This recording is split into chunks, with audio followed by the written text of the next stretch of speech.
January 6, 2016, the planning board will open our meeting for the night. We'll go through some bills. We got a bill for a cell phone for $92.23. We have a bill from Graves Engineering. The invoice is included for $2,269. And we have invoice for postage for $19.16, and BT Copy and Printing for $56.16. Do I have a motion for the three bills as read? So moved. Second. All in favor? Aye.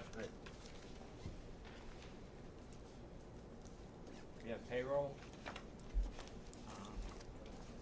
Payrolls will be for Jane and Alan. The time frame is from 1/11 to 1/16, 1/18 to 1/23, 1/25 to 1/30, 2/1 to 2/6. Do I have a motion to accept the payroll for that time period? So moved. All in favor? Second. Aye. Aye. We have some planning board correspondence. The CMRPC quarterly meeting, it's January 14th. It's at Union Station. Anything on that, Alan? Yeah, the subject is the Complete Streets program that I went to the workshop at District 3 yesterday. And under growth management, I wanted to talk about that with you. I have some information, about the possibility of maybe pursuing through that some money for village center sidewalks. But I thought it was interesting, the same item is on the quarterly. I don't know if you're going, but it's I usually should. kind of I a... should be getting a notice any day, and I usually do go to Yeah. the meeting, so. So, current available program, and I'd just like to go into it further later on the agenda. Okay. We also have a regulatory review list session to be held by the Mass DOT.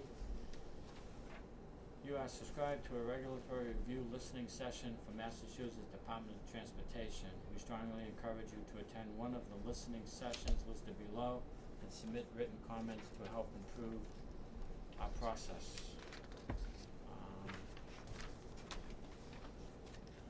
Anything special about this, Alan? I think it's a governor's initiative for different agencies around the state to one by one just have public sessions. Okay.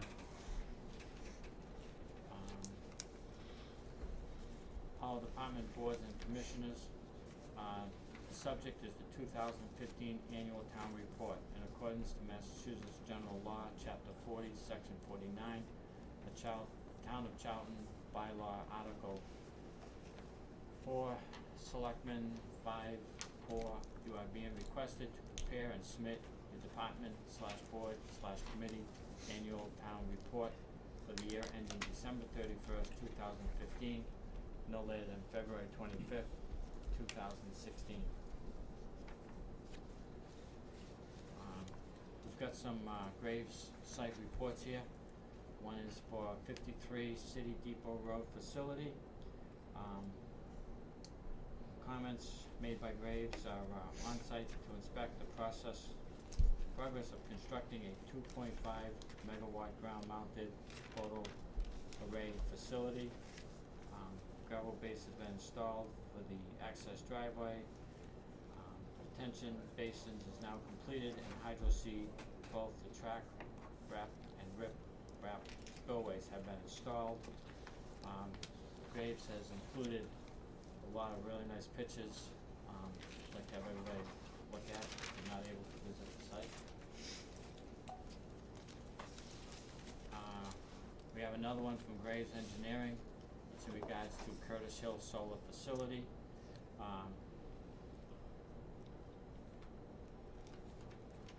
The west side drainage swales show sign of minimum vegetation. The detention basins have been fine graded and sections are installed from erosion control matting for stabilization.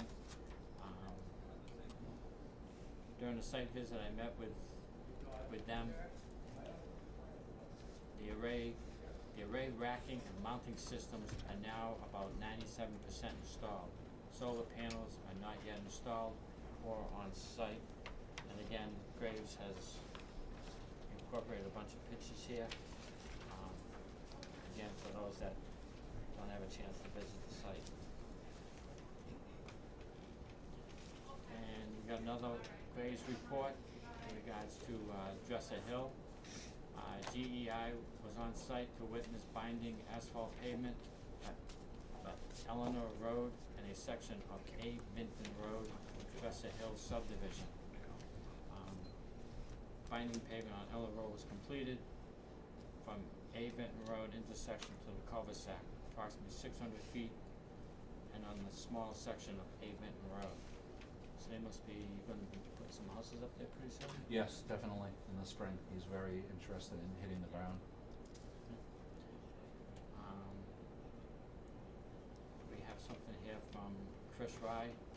It's the DLTA 2016 application for project round 2. We are pleased to announce the second call for the project for the CY 2016 DLTA fund round. Please send us your project applications no later than Thursday, January 14th, 2016, so that the Physical Development Committee can consider at their 121 meeting. Anything particular about that then? We've used that in the past. That's the way they formally provide us with the free staff assistance and different things. At the moment, nothing, but I'm wondering if we may want a little of their assistance, possibly on the complete street sidewalk paperwork, but it's not sure yet because that program is so new and I was just at the meeting yesterday. But no, the last time we used any of that was last year on the village district study. The Zoning Board of Appeals, Town of Charlton, at a meeting held on October 27th, 2015, and November 24th, 2015, December 8th, 2015. The Zoning Board of Appeals voted to approve a variance/special permit subject to Joseph and Molly Lloyd relate relative to property located at 49 Sunset Drive. Presently located on the premise is a single-family home with retaining walls that with elevated parking on top. The petitioner seeks to allow retaining walls to remain where it is and to install a brick catwalk from the second floor to the top of the existing retaining wall parking area. Kirk thinks the abutter's gonna appeal in court. Okay. It was a vote of 4-0 to approve it. Town of Oxford Board of Appeals will hold a public hearing Thursday, January 7th, 7 p.m. by the Oxford Zoning Board of Appeals to consider a special permit application of James Denault on behalf of Sandra L. Boucher for property owned by Sandra L. Boucher at 13 Lubbock Road, Oxford, Mass. The applicant requests a special permit to allow the extension of a pre-existing non-conforming use currently used as a kennel and apartment to demo a portion of said existing structure and construct a 28 by 48 addition for use as a living quarter to be occupied by the owner of the property of the kennel business.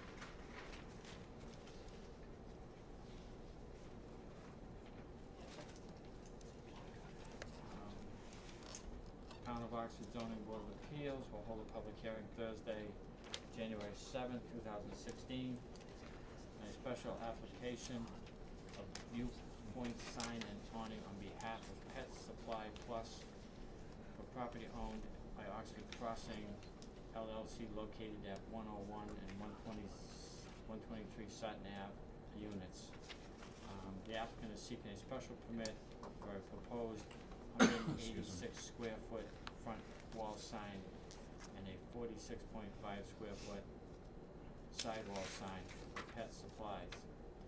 At the Oxford Crossing, both of which signs exceed the maximum 32 square feet allowed in in accordance with section 6.5 of the Oxford zoning bylaws. An additional special permit is also required in accordance with section 6.5 of the Oxford zoning bylaws.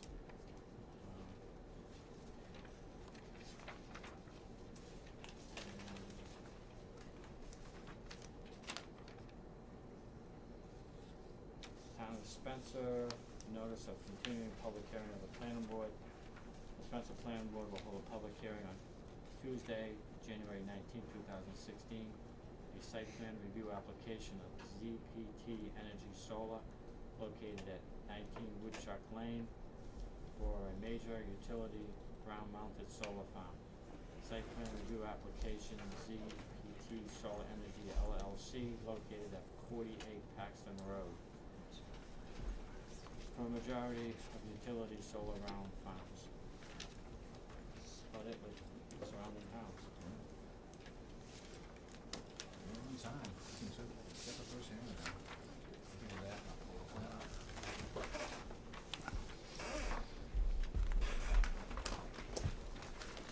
Being 7:15, notice of a public hearing of the Charlton Planning Board in accordance with section 7.1.4, 7.2.1, and 7.2.7 of the Charlton zoning bylaws. The Charlton Planning Board will hold a public hearing on Wednesday, January 6, 2016, at 7:15 p.m. at the Planning Board office of the George C. McKinstry Building, 37 Main Street, Charlton, Mass. On a site plan application of Waterman Design Association Incorporated on behalf of Griffin Road Solar LLC, 4 Liberty Square, Boston, Mass. 02109, requesting approval of a proposed commercial ground-mounted solar array and associated utility connection facility. Proposal consists of a 2.6 megawatt field array design in 2 sections on approximately 11.9 acres of a 44-acre located northerly off of Route 20, southwest of Griffin Road, west of Sullivan Road, southeast off the Mass Pike, on property owned by PKC Realty LLC, Assessor Map 27, Block C, Parcel 2 and 3. Said property is zoned industrial general. Copy of the site plan application are available for inspections at the Planning Board office of the town clerk during regular business hours. Any person interested or wishing to be heard should appear at the time of the hearing. Alright.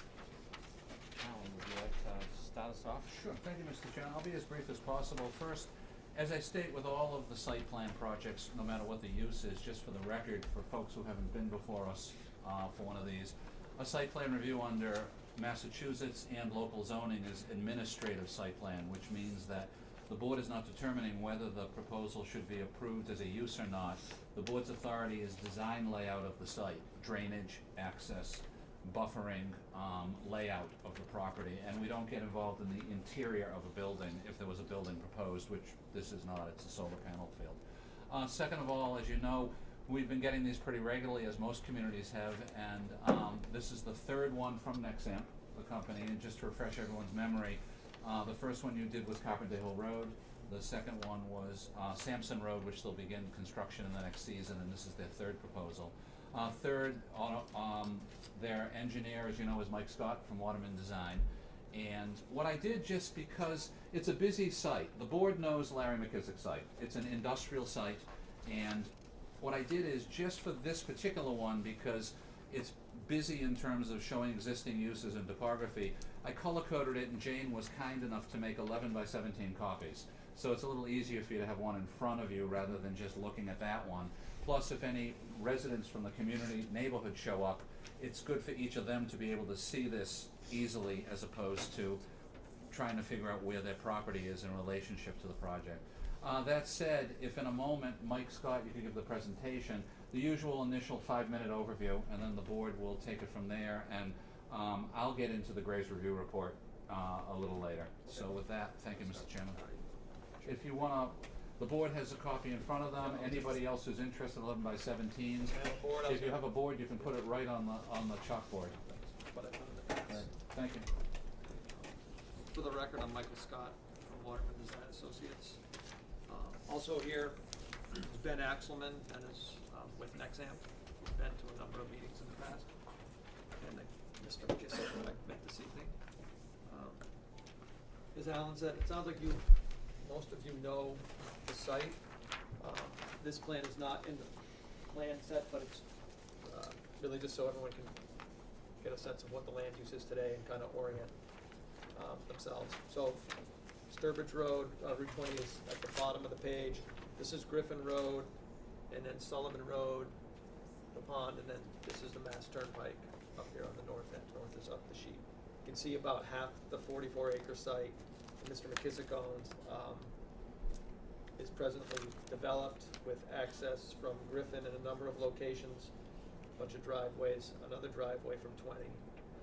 The remainder of the property is wooded. There's a wetland system that runs through the center of it, and there's an existing cart crossing in this area. That's why the wetland lines don't come across. The land generally slopes north to south. Again, it's primarily wooded in the north and western portions, and cleared and occupied in the south and eastern portions. The area in which the arrays would be located, the two that are highlighted and shown, one would be in this area. That's the smaller one, which is right now it's a pile of grindings, asphalt grindings, and other soil aggregate materials. The larger array would be in this area, and it's mostly wooded, although there has been a forestry permit issued and there's been tree clearing over the past several months. I'll start with that. The next plan shows the entirety of the property. It kind of gives you a context of where the arrays would be. This is not in your plan set. It's a little different view than that. This is 100 feet per inch, but again, same orientation. So the smaller array, which we call the eastern array, that's in an area that's entirely developed. They would actually take the tailings and grindings away and smooth the area out, basically make it level with the terrain below it. There would be a cut slope down from Griffin Road, so this would be down and out of view of Griffin Road. And I'd kind of not just gloss over this one because it's pretty much an all-developed area. Access to both this and the larger array would be via the driveway off of Route 20. There's presently a truck route. It's more visible in the aerial. We didn't survey all of this area on the ground, but it essentially runs up. There's a gate shown in this vicinity about halfway up the western side, and then the truck route would carry them up to where that cart road is today, where the wetland crossing is, and that would bring them into the larger array. And what you see on this is the existing and proposed topography. So the darker lines you see is the extent of the grading that would be required. The panels are the darker rectangles that you can probably see if you're sitting up close, that essentially run like this across the site. So of course they're facing to the south.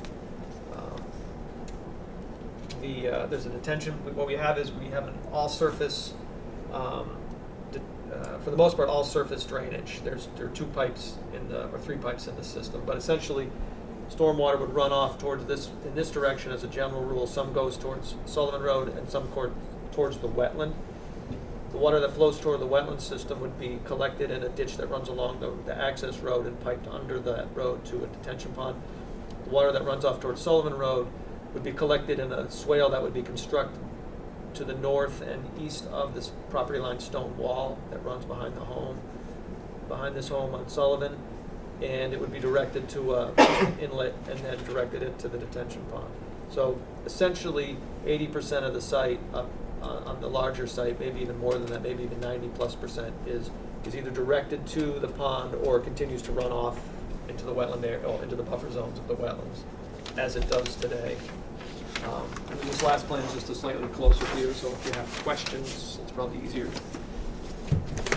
to make reference to this. This plan is also not in your set, but it's 50 scale, and I'm able to show the entirety of the two arrays. So again, the smaller array is virtually entirely within areas that have been either cleared or historically have been used. There's a little bit of tree cutting up at the top of the slope here at Griffin. Right now, Mr. McKissick, when we did the survey last spring, had cleared, you can see sort of a Y in there, he had cleared that portion of the site and had installed the driveway, or had improved the existing road that runs through in between the wetlands here. The proposal will be to build a 16-foot wide gravel road and install an arch culvert at this location. The culvert will be over the main channel that used to run, or at least it overflowed. The stream comes off of Route 90, crosses, this is the Griffin Road right-of-way, crosses that road right-of-way, comes along, you can see a stone wall in this area, ponds up at the stone wall, crosses the road, and then reforms into a single thread before it comes down to the perennial that comes out of Sibley Pond. That's off the sheet. So there'll be a crossing here. It's an arch culvert. It was designed in accordance with the stream crossing standards.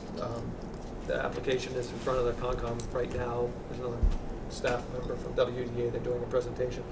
But that this culvert is set to be it's a steel plate culvert. So it's truck rated. It'll be HS 44 rated. So they certainly can get any large vehicles in upon completion of construction. Construction methodology, though, would be to just continue to use the road that's there, because they'll need some larger earthwork equipment to get in and out. And they would either build a corduroy type crossing or install some temporary iron pipes in the channel and plate it. We haven't seen water going over the road that's there today, but clearly in the spring. Again, legally, it's a driveway. Could be, sorry, driveway, over the driveway that's there today. It's just, otherwise people will misunderstand and think it's a subdivision roadway. No, this is, right, this is simply an extension of the existing driveway into the the western portion of the site. The decision was made not to access the property from Sullivan Road, and to not to access it from Griffin, Sullivan being more residential, and Griffin just having some terrain issues, as well as being a fairly narrow and fairly steep So road. they'll come in from the existing Route 20 Yeah, they would entrance come and just up, go yeah, through all the that site. traffic would be in and out, and the power connection is out via a new proposed pole line out to Route 20. So there would be no effect on Griffin Road other than right in the vicinity of the end of the paved portion of the road, where there would be a new cut slope instead of, there's a bit of a mound there today, that would be torn out. We do actually show the proposed a guardrail at the top of that slope, but on the private property, not within the town layout. So it may not be necessary, but it seems like it's a worthwhile safety feature. Really, everybody, if someone were to come down this driveway, instead of having earth to hit, they would have a rail.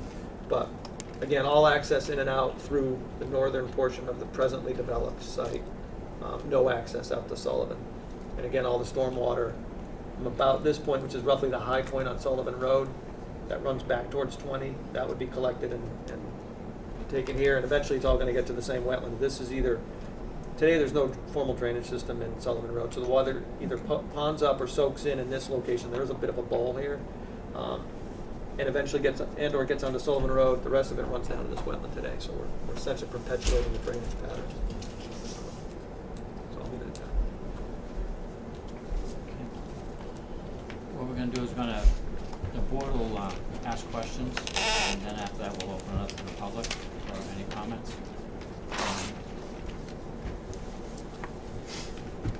Board have any questions at the moment? Or Alan? Sure. Councilman Mohawk, please. Couple questions. Mike, can you tell us how far into the site does the overhead wires go, and how far is the underground? Yeah, sorry. Right now there's no overhead through the site, so overhead would come all the way from 20, flip back, but essentially comes from Route 20, and then the overhead crosses to this point, so it goes over the wetland. So the overhead pole line, the last proposed pole is in this vicinity right here. And then there would be underground from internally within the array, underground would be fed to the inverters and transformers in this portion of the site. In this case, there's an inverter and transformer in this portion of the site. And then there's a new overhead crossing, aerial crossing of 20 because the power is on the south side of 20. Thank you. Question, in regards to the retention ponds at the lower part, presently does that stream or brook, does it go under Route 20 eventually? Yeah, this intermittent stream joins the perennial that comes out of, it's probably easier to see.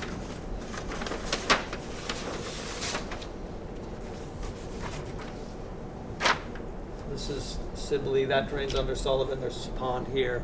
It overflows, and this is the river right here, the perennial. The intermittent that comes from, you can actually see it right here, That's what comes off of the pike, Yep. and then it flows through this wetland system. So here's a thread of it right here.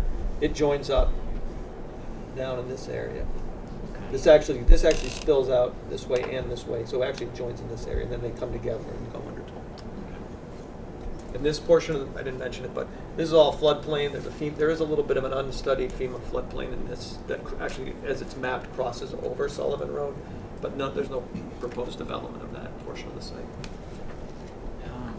On Sullivan Road, where you get up towards the end there, is there gonna be any type of vegetation to keep people from seeing this project when you get up to it? Yeah, we didn't, I didn't mention or I didn't highlight that, but we do call for several hundred arborvitae along the fence.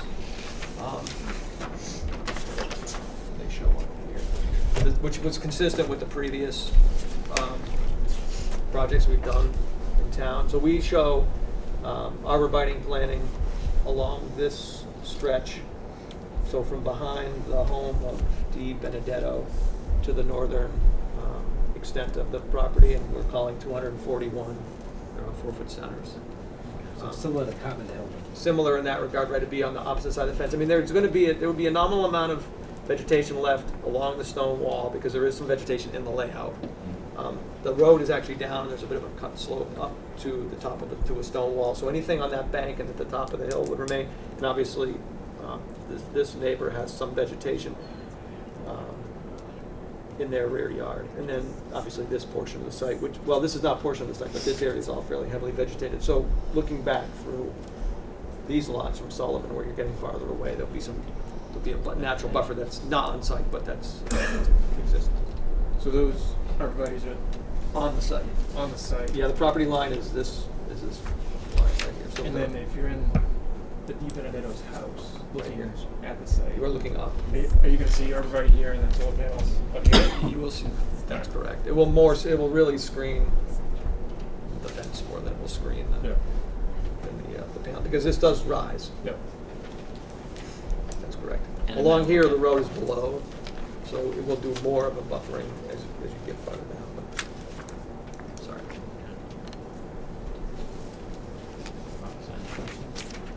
Colin, you got a little more to say? I could do the Graves report before you go to Alright. public, it's very brief. Sure.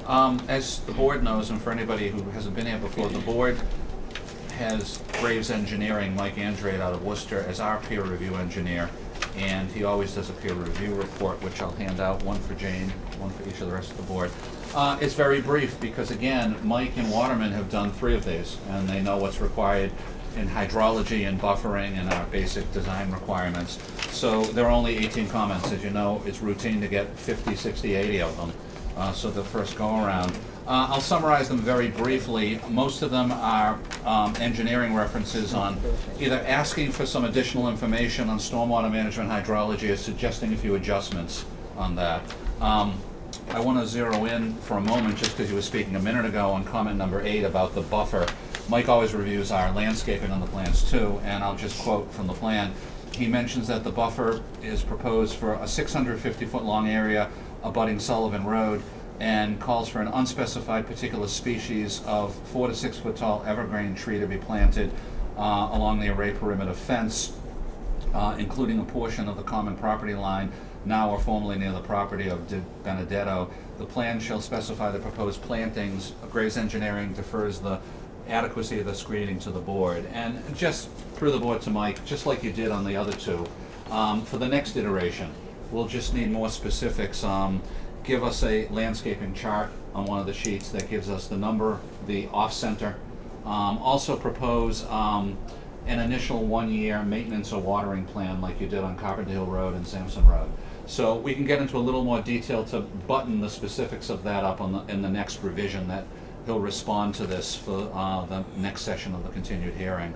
Other than that, again, it's really engineering oriented. I just have one question outside of that. For any particular reason, do you need to do an A&R plan to adjust anything, property lines or add easements or anything? Or? There may be the need for Nexamp to have some kind of access easement agreement, certainly out to 20. Yeah, Mike noted that too in the comment. Yeah. Right. We've done a boundary survey of the property, and there are 4 internal parcels. This is situated on 2 of those 4. Okay. If there's a need for them legally for purposes of, some kind of monetary agreement, then we can certainly do that. But you'll probably be adding some type of formalization of your rights within the driveway. Correct. So, exactly, so we'll ultimately be defining a leased area of the property that basically encompasses the, just outside the fence line. Sure. And then also an access easement that and transmission easement to, for the access road and the poles. But we're not anticipating needing to do an A&R plan.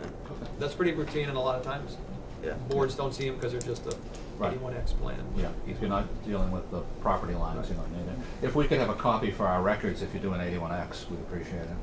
Thank you. We did one for Sampson, we can email it to you. I'm sorry, I didn't catch your first name. Oh, Ben. Ben, okay. At this time, we're gonna open it up to the public, if you state your name and your address, and, have any questions from the public? Right here in the back. Jeannie Benedetto.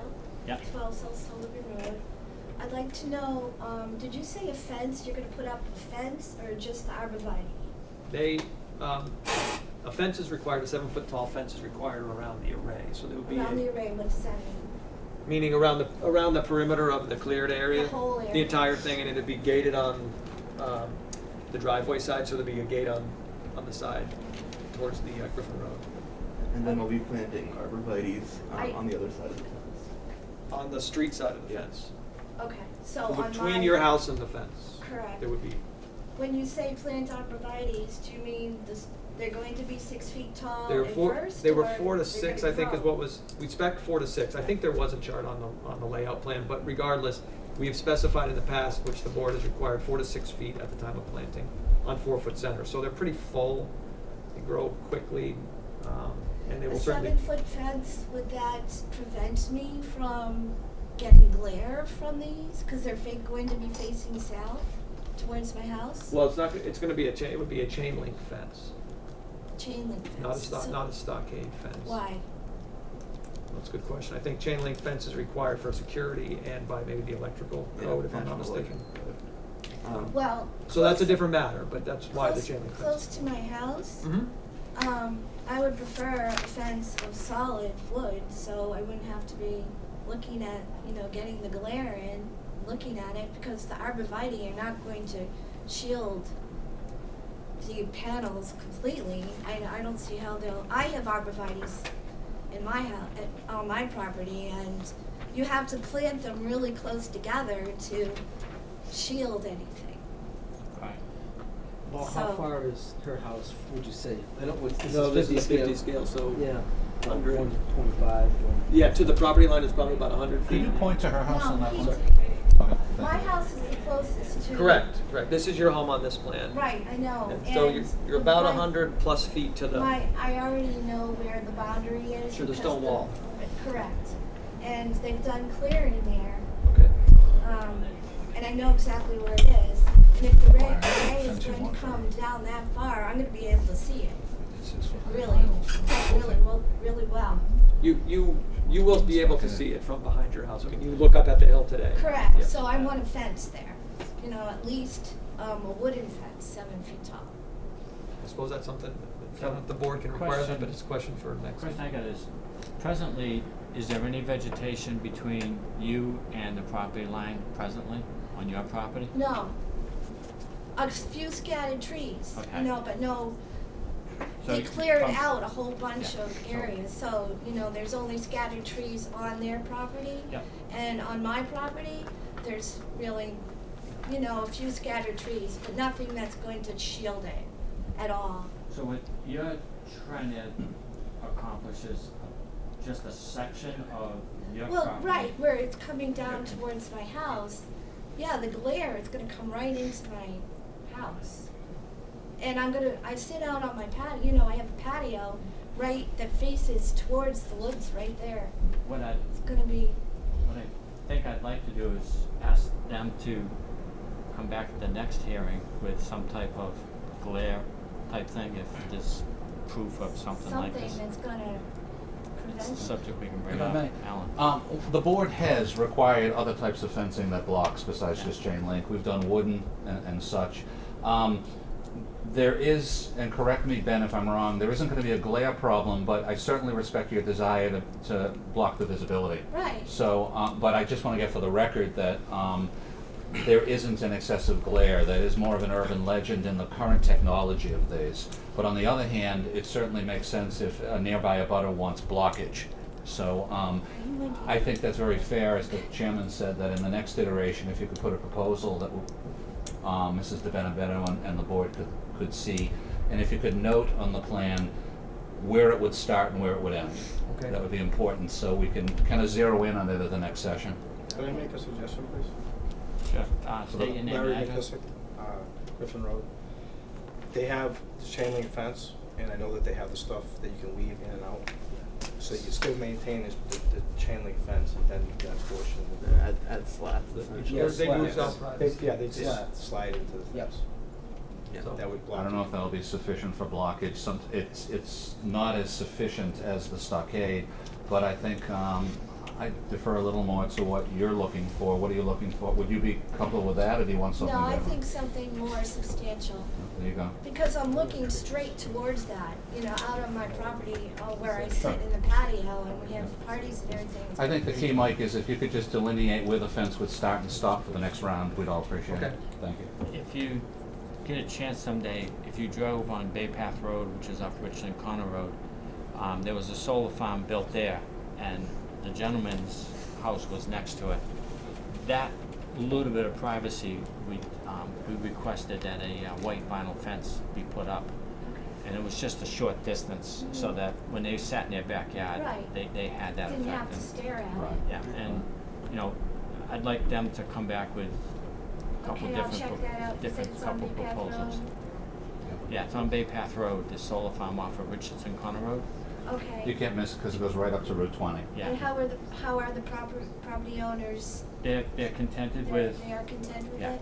that was just one request that they asked of the board at that time. Could you give me their names possibly? The name is Wolfenden. Wolfen. Yeah, Mr. and Mrs. Wolfenden. But Okay, I think if possibly you I would, could get their telephone number or something from you. so I could think talk if you to were to them. go for a ride down Yeah. Bay Path Road, They're you'd in see. Florida for the winter. so Oh, they- okay, Yeah, you'd see what it looked like. okay, It's something we can consider. thank you. Okay, Any other comments from the public at this time? Question through the board. If our next meeting is 2 weeks from tonight, do you think you could get the revisions in by next Tuesday to give Graves Engineering a chance to review them for January 20th? Possibly. If not, we'd have to continue you to the first Wednesday in February. So if you were to put it on, we'd know by Tuesday. We could tell you, ask Okay. for a continuance. Recommend, Mr. Chairman, then the board continue to the 20th, and if need be, then on the 20th, you can just briefly continue to, if you can't make it, for the first Wednesday of February. At this time, any other questions from the board? just one more question. Sure. Do you already have, the next planning board meeting regarding this Yeah, set up, or? we're gonna vote on that in a few minutes. Oh, okay. Any other questions at the time? Alan, any other comments from any town boards? No, no. Okay, all right, Thank you. that's it. At this time, I'd like to have a motion made to continue the public hearing to January 20th, 2016. So moved. Second. All in favor? Aye. January 16th? Did you say 16? January Sorry, January 20th. 20th. 20. 2 weeks from tonight. Okay. I'm thinking the year 2016. Thank you. It's like a plan. Okay, thank you.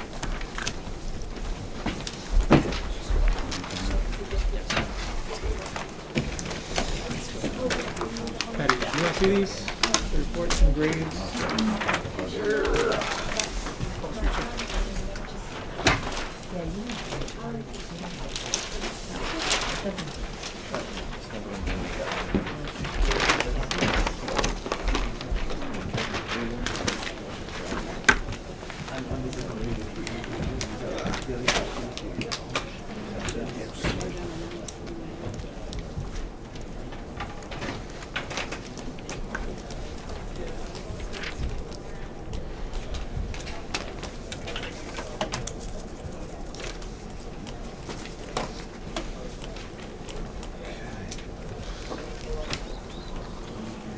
when you're ready, I can summarize.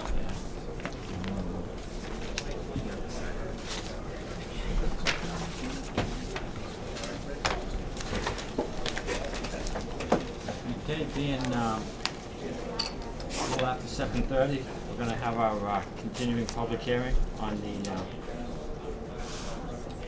solar, array application from, LLC. If I could, Alan, Mr. Chairman, yes. I want to handle it within element areas, engineering and non-engineering, to keep it simple and to make some progress. But first, I do want to introduce, I haven't seen you in years, Callisto. Yes. Callisto Burton from Burton Engineering is here tonight. Hello, everybody. I think the board has changed quite a bit in terms of people since the last time you were up north. Could have been 10 years. I said to Jane today, it was about 10 years. Since I've been to the board, right? Yeah, you look about the same. Healthcare products. That's And Leslie is here from Burton Engineering, and Brendan Go, the applicant, and a gentleman from the neighborhood. What's your name? I'm sorry. Tim Herron? Tim Herron, thank you. What I want to do is just break it into subject areas. One is the landscaping and the buffering. One is the Graves Engineering Review Report, and a third one is just some items, the last time I met with you, non-engineering, non-buffering, that I wanted to bring up third as we get to things. So since you're standing right there, and we have a gentleman from the neighborhood, and that's all green and buffering, why don't we start first with landscaping, and do you want to give a general brief overview, and then the board and everybody can ask questions and comment. Thank you. So at the last meeting, we had some abutters that had, some concerns about screening and things. So we went back in and revisited that. So let me backtrack just a tiny bit. Some of the wetland lines did shift from the last submission, so we did have to tweak some of the panel layouts slightly. So we did, the darker line here is the existing trees. From this home over here, this line is basically the sight line coming here. So we did propose some arborvitaes planted along here for buffering, as well as we were just talking, the privacy slats in the chain link fence. At the back of this property, which is Jay Du Bois' property, he had asked for some evergreen plantings. So back along here, we're proposing 42 white spruce trees along there. Down here, again, they had some concerns. So again, we're providing some arborvitae along with the privacy slats. And then also along here, some arborvitae plantings are proposed. So if anything in here is developed, there'll be some type of a buffering from this array from across the street. So in terms of adding in some landscape buffering, that's what we've added since the last time. There's also a landscape table now added to one of the detail sheets. One of the other things that had been asked of us on especially these two cross sections where there is not existing vegetation from the line of sight over to the panels, we are, that's where we're pretty much adding in some evergreen trees, arborvitaes, to help give some type of a screening from the view. So in cross-section view, that's what it looks like. The ones that had existing vegetation that we felt was sufficient, we did not add any additional buffering on those. So that's pretty much where we were at with the additional landscaping that was required. I do appreciate you, for clarity, adding at our suggestion the names of the abutters with each of these 6 cross sections. Yes. That helps everybody quite a Yeah, bit. that way it's very clear whose property, whose home is from. Okay, so the same format that Burton did is the one that we did on Turner Road for this, when we had a lot of these also. and Right. It helps clarify quite a bit. Yep.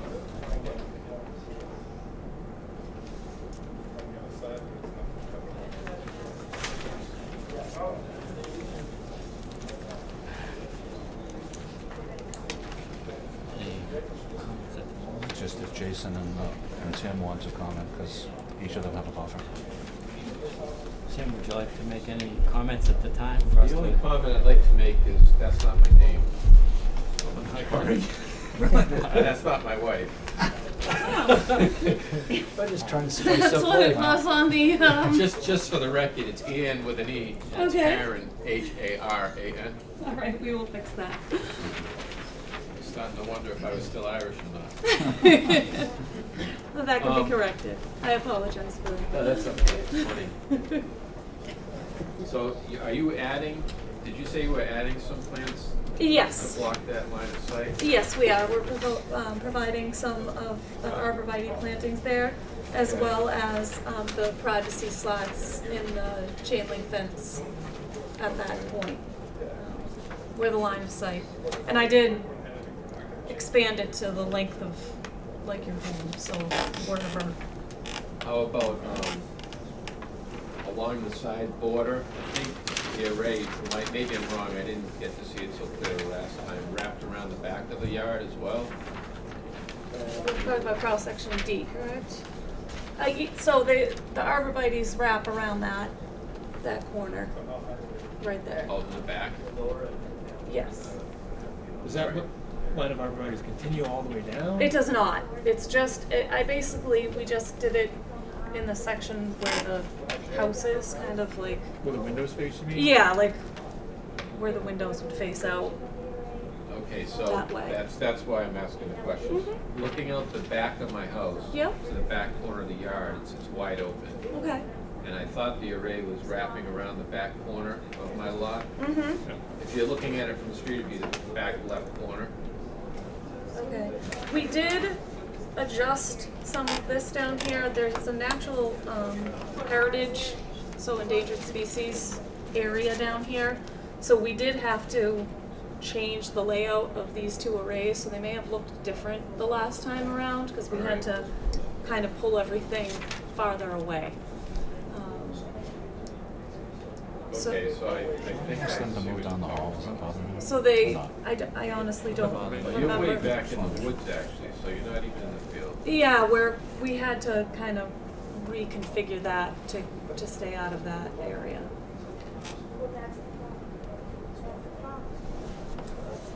Well, looking at this, I can't tell what's on the side border there. If you wanted, us to continue the arborvitae plantings, down a little farther, so that it's more of your yard to be screened, that's something we can That would be add in as absolutely well. wonderful if you could do that. Yeah, that's no problem at all. Maybe the deer will still come around and sit in my backyard. So what you'd be asking them now is to do a dimension, is to, instead of just saying like, 100 feet, if you could clear it up a little more?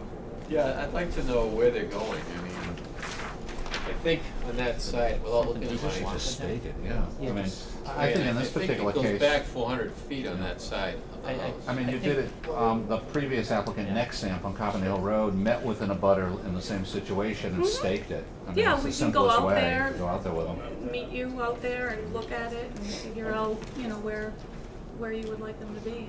We can, at our next hearing, she could come back with what you're requesting and what they would like to do.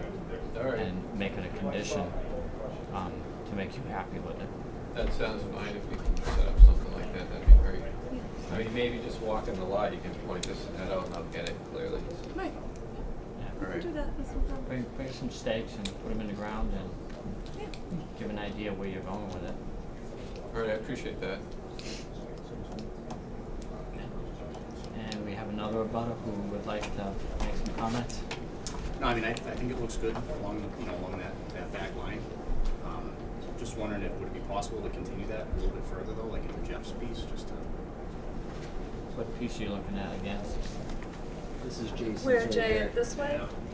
Or- Yeah, just in the back of Jeff's, cause it looks like there's only like 5 trees in that whole strip. Yeah, we can add You in can see more through there, like, in pretty that portion. Yeah. Past that is where that cart path or road is, so we obviously can't plant in the Yeah. road. But No, I think even if it just went like. Yeah, if we like doubled them up 75 like they are on the other part. Just a little bit further down, yeah. Yep. You can see through there like pretty good. It's pretty open, pretty through there now.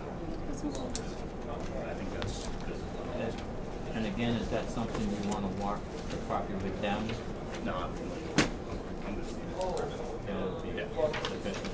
Yep. I just want to make a compliment. Nice drawings. Thank you. Oh, they're nice. Colors help. Yeah. Move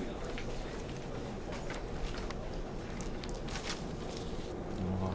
Engineering, if you That- want. When we've done the landscaping, we'll do engineering and then I'll do the other. Can we do engineering now that we've done landscaping? Graves was good enough, Mike Andre, to work till late afternoon, because we didn't get the revision in at the deadline. He said he could definitely get everything done, but he was very good about it, and, I'll tell him that you thanked him very much this I evening. did, he knows. So, we have the Graves Review Report, which I can summarize. A couple copies in this direction, if you could share with Leslie and Callisto.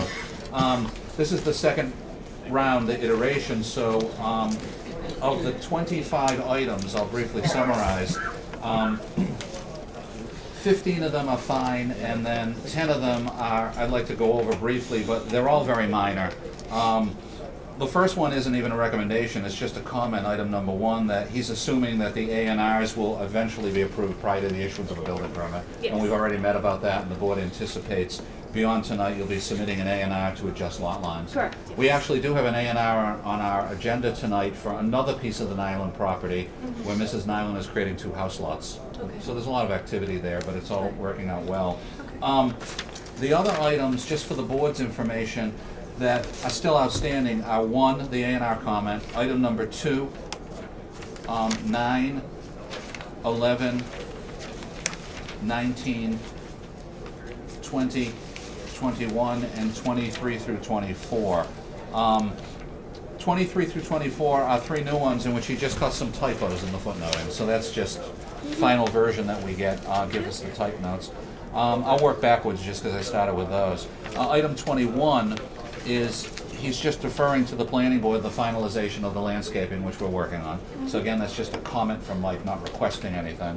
Item 20, we need a construction detail on the paved aprons to the access driveways, so that's adding a construction detail to that sheet. I added a detail on the detail sheet Yeah. of the pavement section. Well, this is from what you've given us the latest, so this is his comments.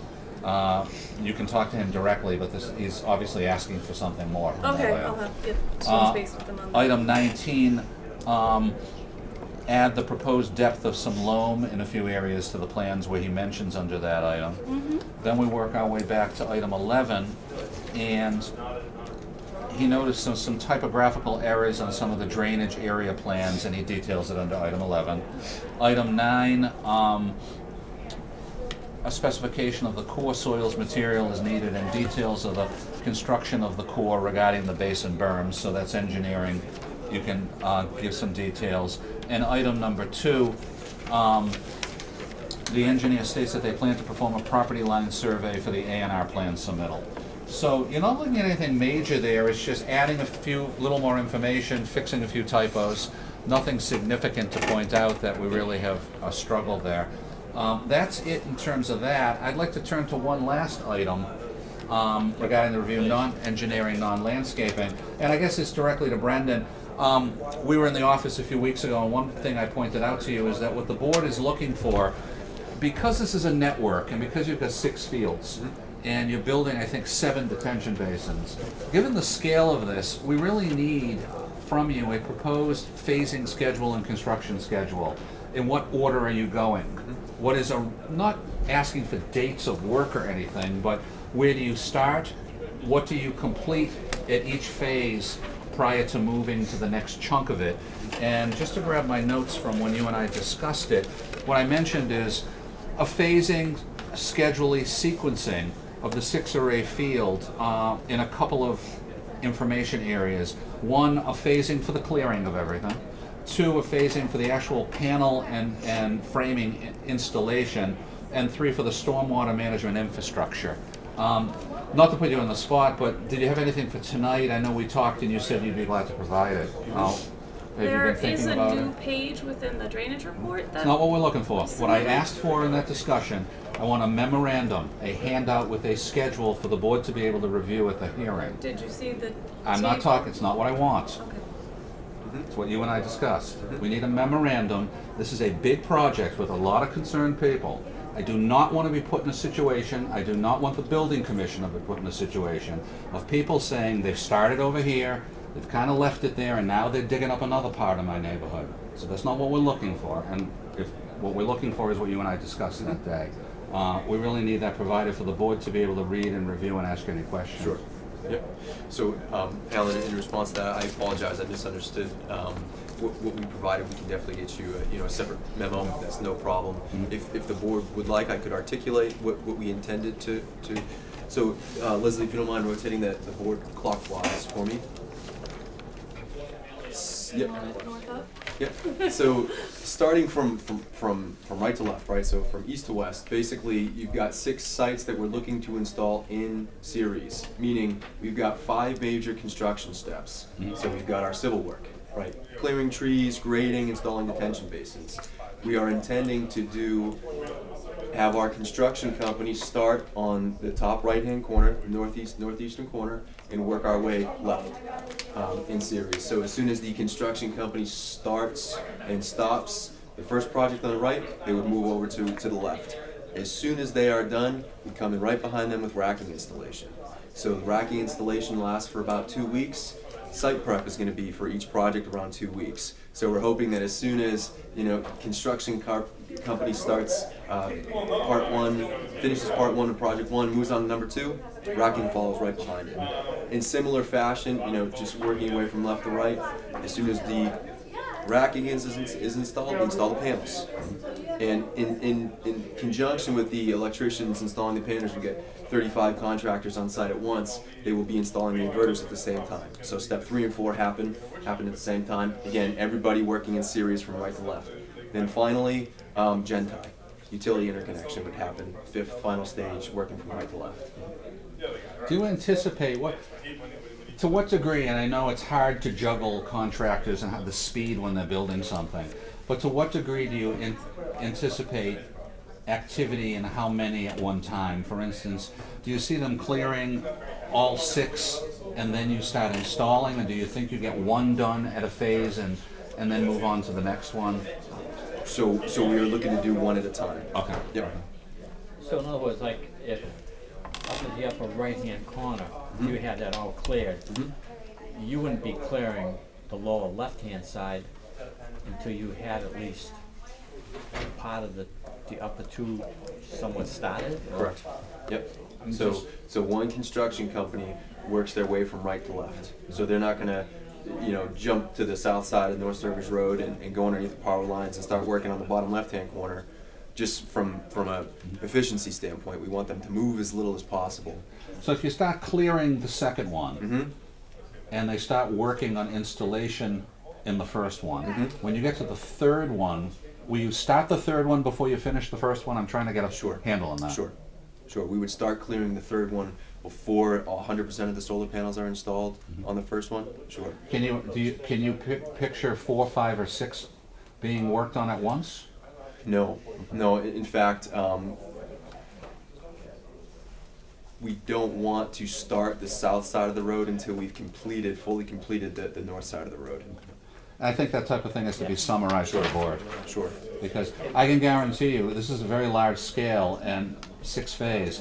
And again, we don't want problems with concerned people up there dealing with me and Kurt of saying, well, they're just doing this. Who's monitoring, and what strategy that the board approved for field work are they following? That's what we're looking at. It would just be the south side of that road, I'd hate to see it all dug up, and then we end up with erosion controls and stormwater, and people in the neighborhood are getting upset with erosion and everything. The road itself? No, just maybe eroding back onto their property. Like we had some issues up on Carpenter Hill. They tried to manage the erosion control, but of course we had some unexpected rain at that time. And I mean, they did work with us very well as far as trying to prevent the soil from going on other people's property. I just would hate to see the lower half sit for 3 months during a rainstorm I see. when you haven't started it. Sure. It's like, you know, do you really have to go in there and So cut it Brendan, up? is your intention, these 3 will be finished, then start clearing this Yes. one? Yeah. So this won't be just sitting open while Correct, for these are like being 3 finished, months. yeah, we'll finish those then. And going into the you know, the process of the installation one more level, so we have BMPs, best management practice for our SWIP plans. So stormwater prevention mandates this best management practice for how you install your stormwater features. So what we would do specifically is logging company goes around the perimeter of the property, excavator behind them is ripping out stumps and compacting, and we're installing silt fence around the perimeter of the property first with our access path to, you know, haul out the logs at a specific location. So in the event where, you know, we clear a substantial amount of property, prior to clearing that property, the perimeter of, you know, the limit of clearing is lined with our silt fence. We can, Alan, I will get you that. Great, that'll be helpful. I think the board, and what you're saying is exactly what we're looking to gel in something like that. I think better to be proactive and get it all set rather than people get confused, people start getting angry. No problem. And you've always been great on all your other projects. The difference here is, like you said, it's a network, and it's 6 pieces, and just that way it works. It's a win-win for everybody. No problem. Thank you. Yep. And we have the third subject. We're That was the third, Mr. Chairman. Yeah, just to summarize, the landscaping design, the engineering, and then this operational proposal. Sure. Thank you. Any other questions? I'm looking at this, looks like you have some, like catch basin ponds along with some of these fields. Is that what I'm looking at? Yes. Down in the lower corner here? Over Yes. Retention basins. Retention basins? Different than detention basins. Yeah, those are dug in or are they raised up on that point you're going down by the swamp? On which side? Which, If you which go one? to the very bottom one, This one? yeah, you see there's one there and there's one on the very end? Yep. To the right? Yep. And the swamp's down just beyond, you can see where you had your silt fence set up. Right. They're only like 2 feet deep. I mean, they're very shallow. Are you building up or are you digging down? We're in? building up, and then So you definitely checked the water level over there. You would have yes, had to. we did soil testing out there. Yes. All right. So there are gonna be some drainage ditches feeding those. There are swales. Yep. That will be going to those basins. Are those, is that a particular crew just doing that aspect of the project? So would that be coming along before the racks were put up, say? Yes. Okay. So would that be done probably right after the clearing of the trees? The catch basins and the ditches and stuff? Yes. Yep. And then you go to the racks? Correct. Okay, thank you. I would assume that the topography all has to be graded to the retention ponds and stuff before they can even start to put the racks in, so they would be interested in And maintaining. what they do is they're required to have our engineer go out and inspect every element as they put in the stormwater management.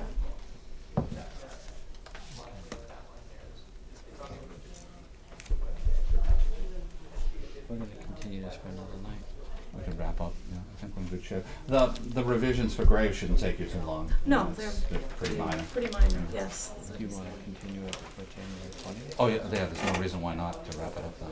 I'm sure you'll give us, for that, and, you'll meet with the gentleman prior to finalize that item. Yes, we'll Great. get your information and we can set up a time to All right. get together. Any other comments from anybody? Anything? I'd like to make a motion to continue the public hearing to January 20th. So moved. Second. All in favor? Aye. Aye. Can we just flip-flop for 1 minute the next agenda items, because the 750 is his National Grid driveway. Okay. Oh, sure. Yep. We're basically all set. There was that one item remaining on it, and his engineer provided it to Graves, and Graves said that they'd recommend that the board just vote tonight to approve that, as a field revision, the final layout design for that short stub of a driveway at the Curtis Hill Road Solar that will allow 2 National Grid vehicles to have a service area when they work up there on the power lines. No problem. So I just recommend a motion as a field adjustment to the Graves memorandum. Do I have a motion for the Graves, field adjustment? So moved. Second. All in favor? Aye. Awesome. Thank you very much, Quincy.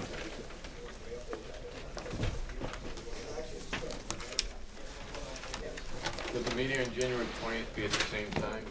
I'm not sure yet. If you wanna give me a call, I could let you know the exact time. Can I have your name again? Alan Gordon. Okay. And you can call me at 508-248-2237. All right, thank you. Yeah, we'll know next week, no problem.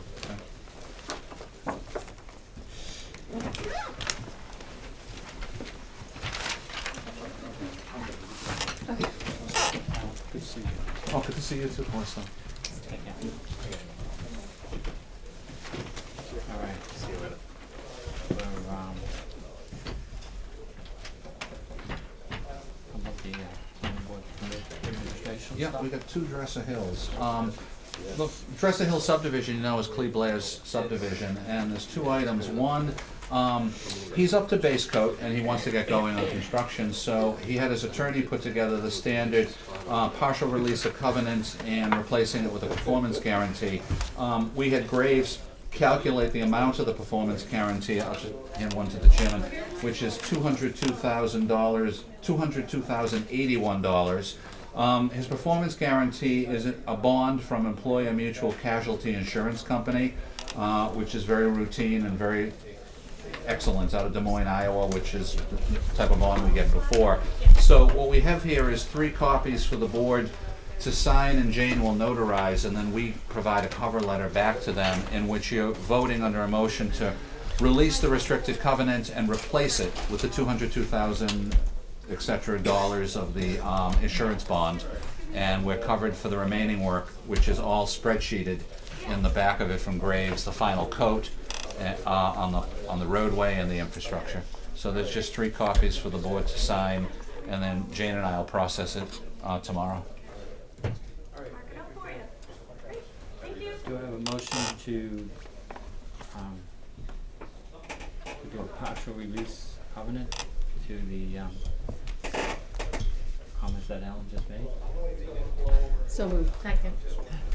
All in favor? Aye. And there's just 3 copies for the board members to sign, and then we'll take it from there. Excuse me.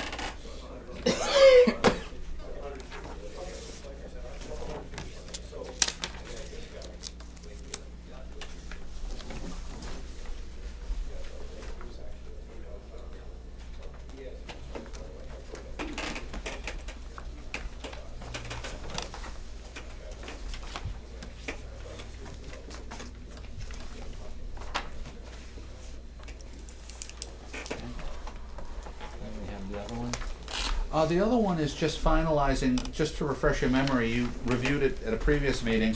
In the same subdivision for the Blackwell Drive roadway, they had hit excessive ledge they didn't expect, and to avoid blasting, they wanted to design changing the grading and the elevation, so Graves recommended they provide a plan. You reviewed it, and Mike reviewed it, and had one comment that the revised plan needed to adjust the grading through the cul-de-sac down to 4%. It was at 4.5. So Mike provided me a letter on December 21st that they made that change. It's down to 4%. He'd recommend just voting it as a field adjustment. Is this the division off of, King Road. King Road? Yep. If you wanna look at the plan for a moment, I have it right there. It's Yeah, up I'm to you. not familiar with it. You? I haven't been up there, I just know what part of town it is.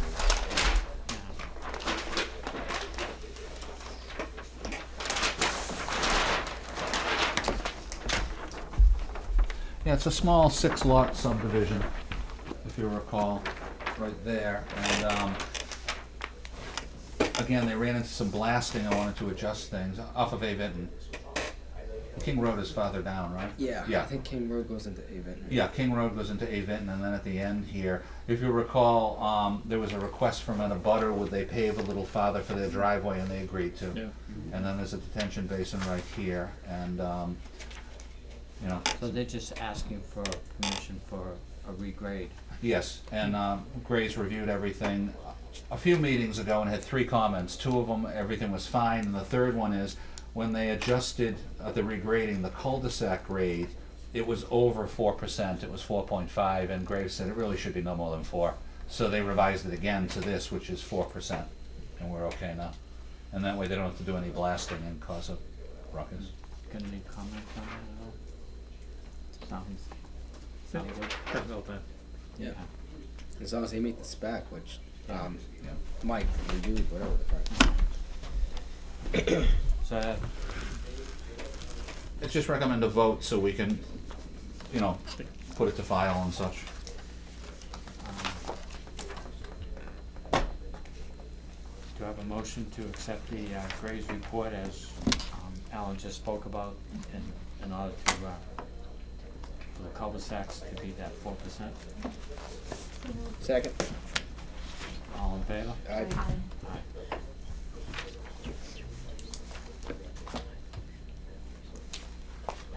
Thank you.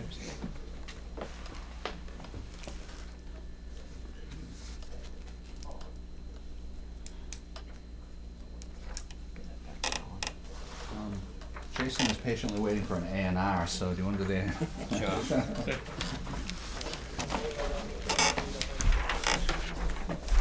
The client came by at the beginning of the day.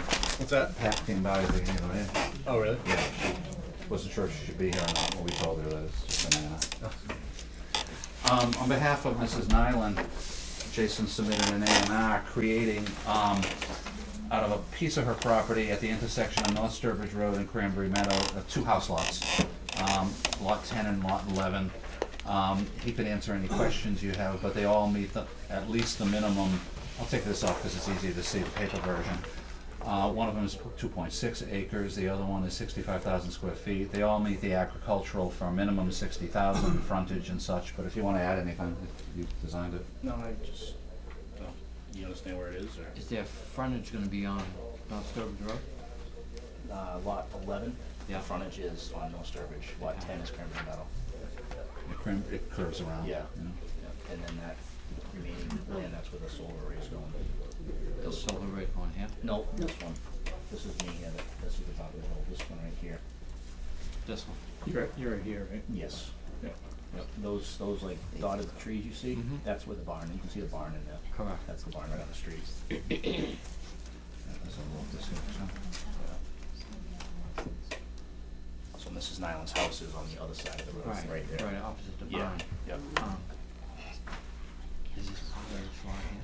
Those are 2 separate lots. Right now it's all one piece. It's all one big one, he's splitting it into 3. So, Oh, new three. house lot, remaining land.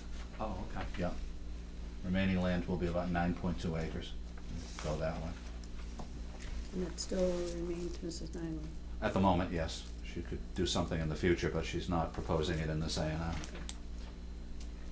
Is Cranberry Meadow Road, how come it's just not more distinct like this one is? You can see the 2 lines right there. Yeah, it's light, you can see the line, the curve comes around here like this, you can Yep. see edge of traveled way, that's the edge of the road right here. It's kinda funky in this area, there was like a Correct. triangular piece at one point. Right. Yeah. So, this is actually still owned by Nyland, the town doesn't own that. So basically, On a paved road, they don't. Yeah, I don't know. That is interesting. That's how it's on the power plan from the 70s as well. Is the triangle still gonna be there? Yeah, Okay. yeah. I mean, you're not, it's all on that side of it. Yeah, I mean, the road is, there's a little dirt road that comes across Right. here. Yeah. correct. But yeah, this Yeah. whole piece is technically was part of that Okay. land. That's interesting. Yeah. Yeah. Strange things happening over there. I don't know if that dirt road was originally the main part of the road, I don't know.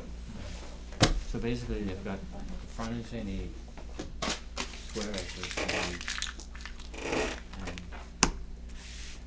all 3 can be developed at any time. Mm-hmm. Okay? Do I have a motion to accept the A&R plan as reviewed? So moved. Second? All in favor? Aye. Aye.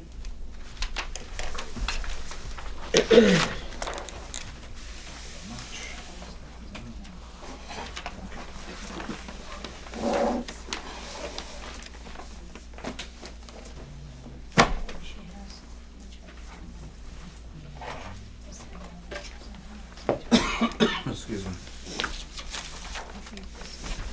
Yes. Oh, good, thanks, appreciate it, very helpful. No. Who's the show? Okay, that's Okay. Bruce is. Yeah, Larry. I should date it, because he's gonna lose a bit. Oh, thank you. Okay. Bruce and January 6th. Larry's Yeah. senior brothers. 2016.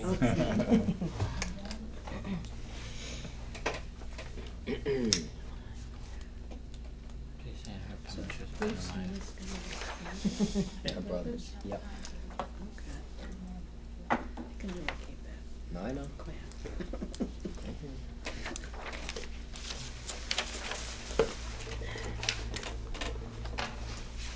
Excuse me.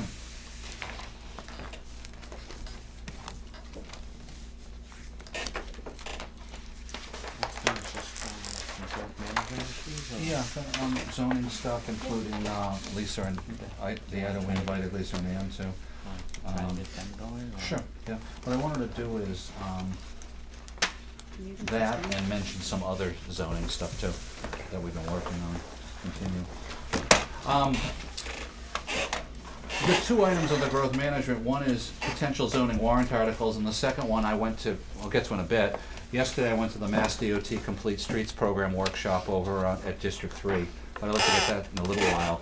But I gave you in November kind of a grocery list of potential warrant articles, and I'd like to touch base on a few of them. But first, we had invited Lisa and Ann here tonight for one of them. Let's just start with that one and then go on to the others.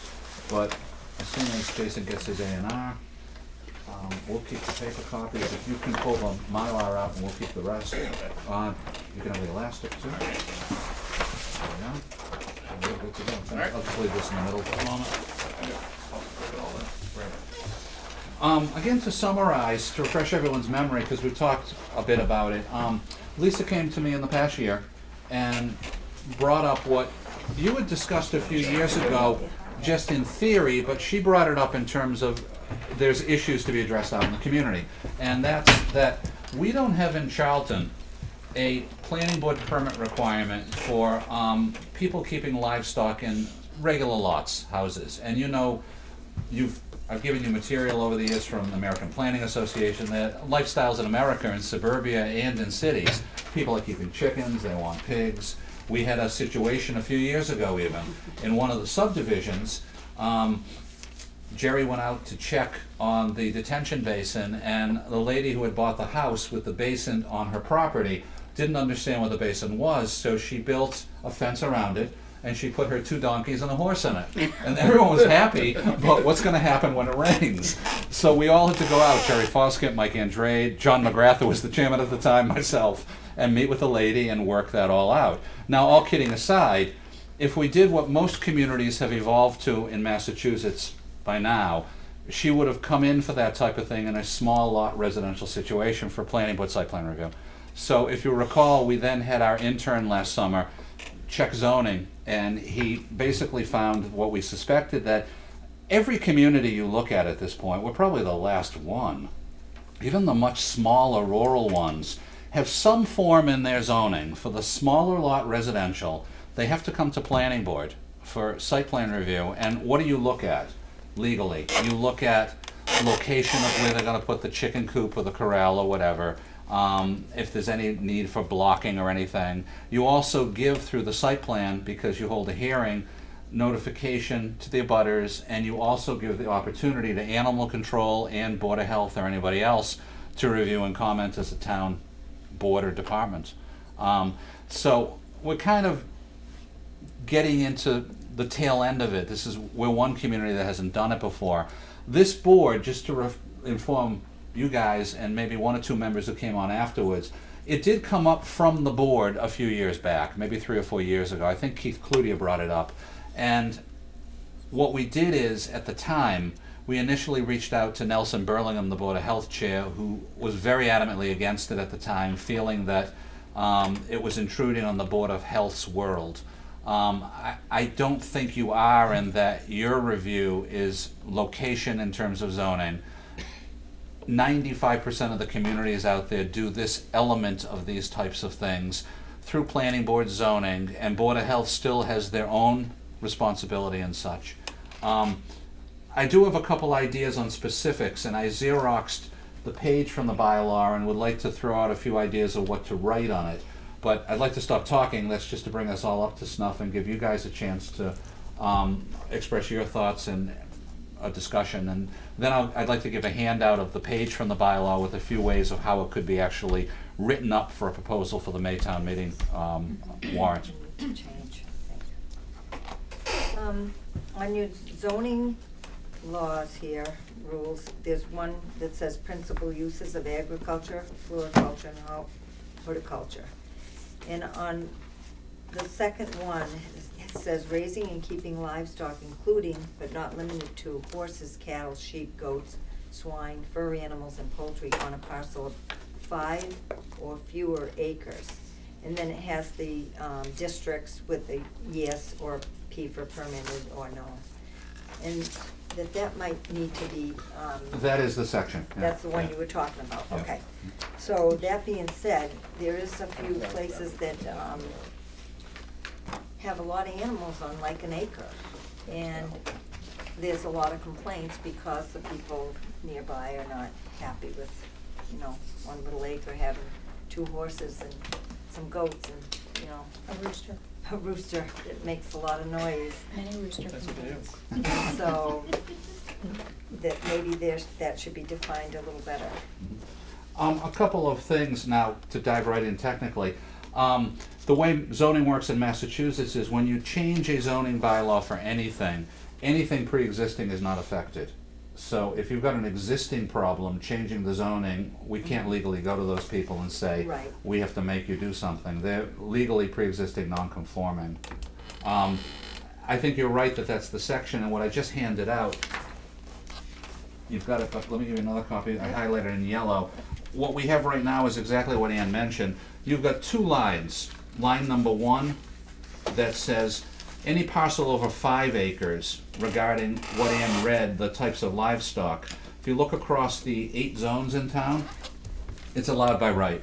And that also fits in with the state agricultural exemption in Chapter 40A zoning, because anything over 5 acres can legally be considered a farm. So you couldn't ban them from any particular zone like that. You could require a site plan, but you're not seeing any of these communities that you look at across the state for anything that big requiring site plan. They're considered farms. Then what they did back in 1987, when they wrote the bylaw for the first time, included that second line that Ann read, on a parcel of 5 acres or less, and in your current 8 zones, you don't allow it in the industrial zones if you feel it's non-compatible. In the 4 commercial to mixed residential, you do require a site plan. But in the residential areas of town, the agricultural residential and the R40, which is about 80% of the town, it's just allowed by right. What I'd suggest, and Ann zeroed right in on the size issue, is I'd recommend a couple of things to consider here. One, I would change, and I'm throwing it out there, food for thought, and then see how people feel about it. I would change from this 5 and 5 thing to 2. In the first line, in the second line I mean, for a parcel of 2 or fewer acres, now you're getting into the regular residential lots we get. I would require the P or the site plan review for the agricultural and R40.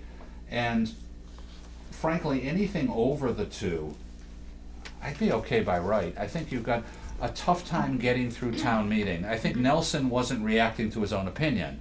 I think Nelson was reacting to what he felt you could get through town meeting.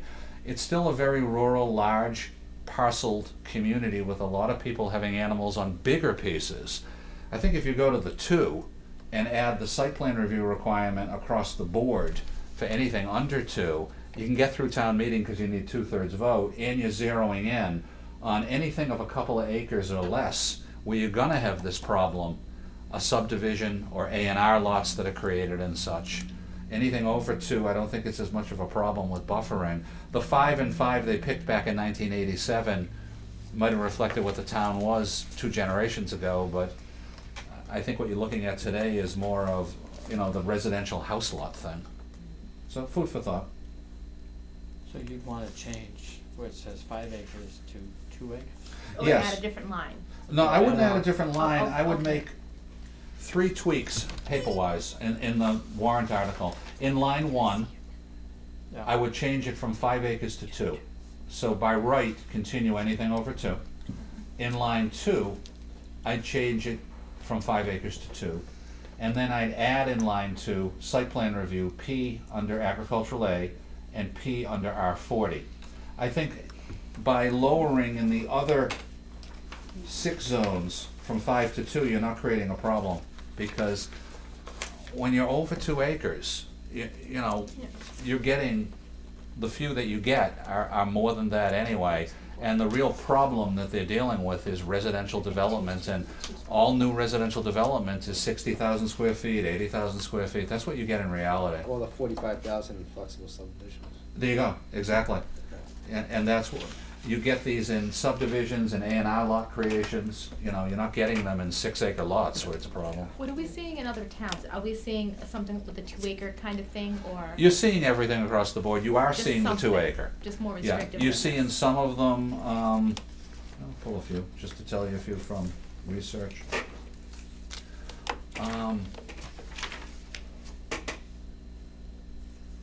Some of the more urban ones can be as low as 1 acre, communities. Some of the more rural ones are 5. I don't have the numbers in front of me, but I remember Paxton, for instance, was still 5, a 5 and 5. But a lot of the other communities with 2, 3, 4, they each do it's across the board, very much so.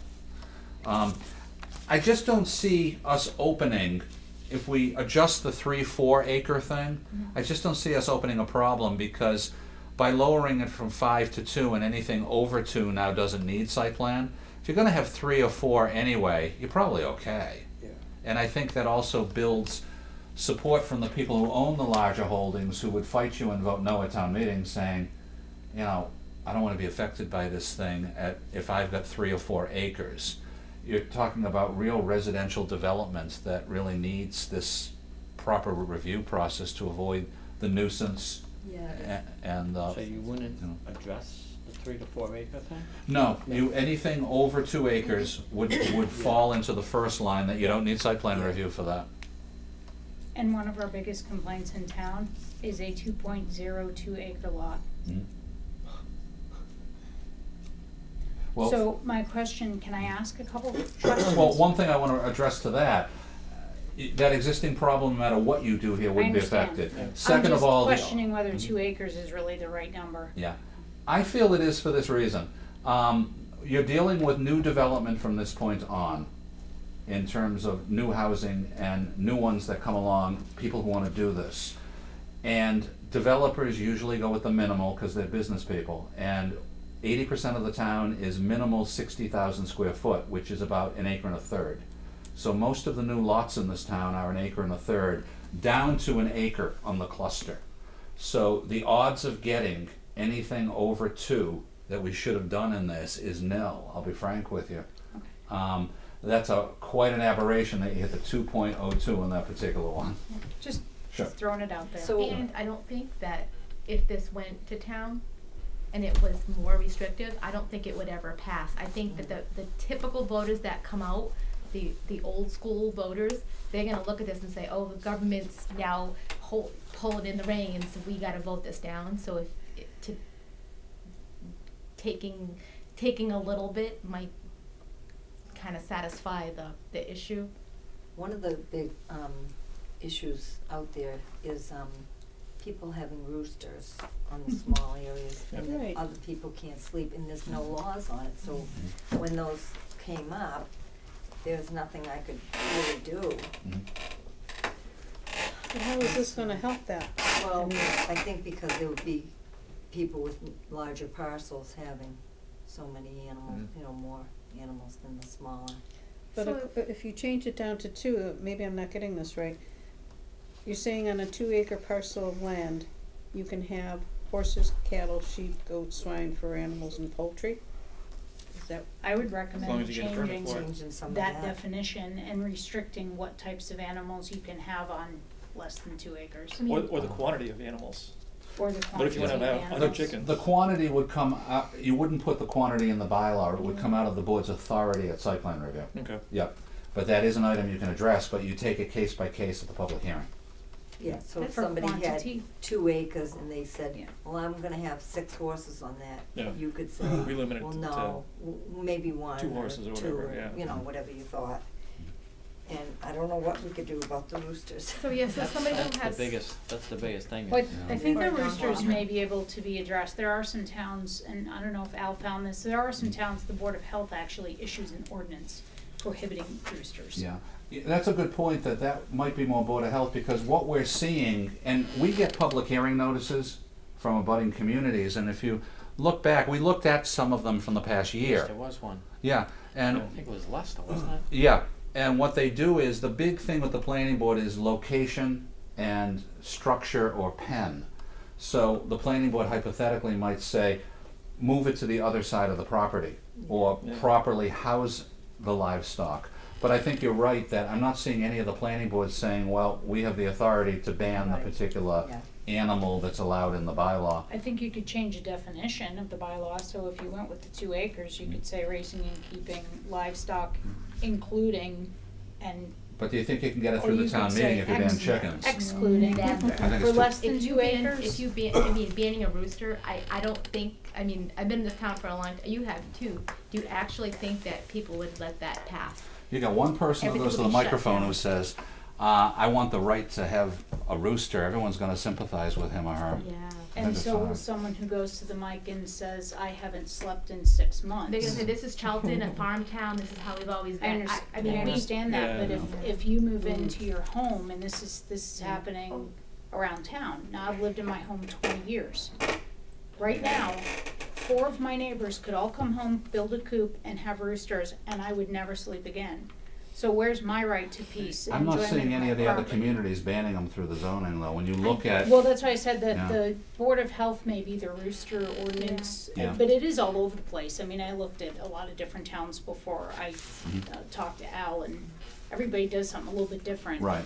But I get it, I just don't most think towns that- ban roosters. I just don't think that we could get the change if we, like, if we said that, okay, we're gonna take out the rooster. I think that just doing the small change to 2 acres to give you a little more control is a good step. I just think that if you add that piece to it, I don't think it'll pass. That's just my opinion, but I just see the people of this town doing that. I think the zoning bylaw can give you some design authority and then you pursue with Board of Health on the rooster issue. I think that would make sense. Could you call it a nuisance? Yeah.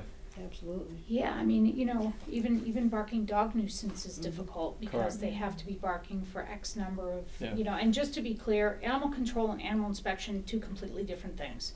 We're animal control, animal inspection's the one that goes out and inspects all the barns and the farms or whatever. But we came in because we've been doing animal control together for 9 years, and Ann was the animal inspector for 16 up until a couple of years ago. So we basically were just coming in with, based on our experience. So the animal inspector would be responsible for doing any complaints for, you know, roosters, chickens, whatever, And because that's they were in the with the Board of Health. So, Right. So for like dangerous situations or whatever, the animal inspector, or like they were not putting their chickens in the coop when it was snowing, like that kind of stuff. Exactly. Yeah. but as long as if it's changing to P, permitted, so that would still give some control if the person came in and said, well, yeah, I'm gonna have 6 horses, and you'd be able to say a limit if it was only 2 acres, right? Yep. So that would Yes. help. Correct. That seems And I like think that we'd would help. want input from animal control though on that. Yeah. Because I think you guys know what's best suited for Well, for Yeah, those keep- type or of the animals. animal So we would, inspector. Yeah, work okay. with Yeah. you. Yeah, we would give you a copy of everything that comes in and request you to comment and review, and Yeah, if you can can you attend the really- hearing. how would you get, how would you know where they are? What do you mean by that? So, somebody lives up on, let's see, Pine Road, and they wanna have goats. Yeah. So, if they did, how would you know where they are? You mean, how would they know to have to apply prior to? Right, yeah. That's a question that comes up with every land use. Yes. And the only way to do it is in terms of a combination of things. If often people will inquire, if I want to do something, what do I have to do? And I do get calls. A few times a year, the phone will ring and someone will say, you know, they're being decent. Is there any permitting I need for this type of thing? So we do get a few calls a year. There is a farm registration too from the Board of Health. Yeah, and the other thing is through any other entity that sees it or knows it. So if people are diligent and ask the question of town hall first, whether it's me or the building commissioner or the clerk or anybody, they'll end up learning that it's required to come in here first. If they don't know that and they either intentionally or unintentionally do it and get caught, then they'll be informed that, you know, they've got X number of days to submit, or the zoning enforcement officer will get involved with you in terms of violation, because then it would be a zoning violation, and Kurt, under state law, is the zoning enforcement officer. So you've got that clout too, that if someone does go out there and didn't come in for this and is doing it, Kurt can bring that authority to play on this type of thing. And then there is the farm registrations from previous years, so that would grandfather the ones that have. Yes, anybody who can show any documentation in any manner that something is pre-existing, the date of the approval is grandfathered, and we just have no legal right. Okay. I've been told by town attorneys in my career, though, that general bylaws can be retroactive, but zoning bylaws cannot. But I don't know if all general bylaws can be retroactive, but I know at least some of them are. For instance, a noise one. I know that, I've been over that over the years, that if a town tightens up and gets stronger on its noise bylaws, does it in zoning, previous to grandfathered. If they put it in the general bylaw, if the town government wishes to, they can go after existing ones that aren't complying with the new noise regulation. So. Now, going this way, would people who own the property now be grandfathered in under? They would be what it was? grandfathered if it's existing use. So, for instance, you at your house, if you don't have any of these animals prior to the date of the bylaw becoming effective, you'll have to comply. But if you already have the animals, you don't have to come in. What about when you sell the land? Same thing. Whoever you sell it to, if you already had the animals and they choose to continue it, yes. Zoning cannot be specific to one owner versus future ones unless it's specified in a zoning board variance, and only certain types of variances. Others have to go with the land. So yes, the pre-existing nonconformity goes with the land too. Yes. So if somebody comes in, if this passes, if somebody comes in, they got 2 acres of land, and they wanna put, let's just say, 10 goats on their property. Would the Board of Health then give us comments and say, you really shouldn't put 10 goats on a 2 acre piece because it's not feasible for? I would hope that they would have comment. How does site plan review for other boards? The way it works for commenting on any type of site plan review is we distribute automatically to about 10 or 12 boards or commissions. Same thing with this one. All those will get it, including Board of Health.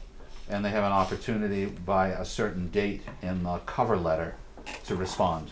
So I would think, You would say that the waste from 10 goats is more than what the property could well, hold. because that would be an odor issue. You know, cows smell worse than horses, and Right. pigs smell worse than, and some animals require just more grazing land than other animals. Some noisy. The structures where they're kept may not fit the that may restrict you right there. If you can only, you know, you could have 2 acres, but if the setbacks and where your neighbors are and the site plan review says, well, you can have, you know, 1 2-stall barn for 2 horses, then that may be all your property accommodates. So I guess that's where it would fall to the boards. But also, the Board of Health would have an animal inspector that would be able to help with any of those.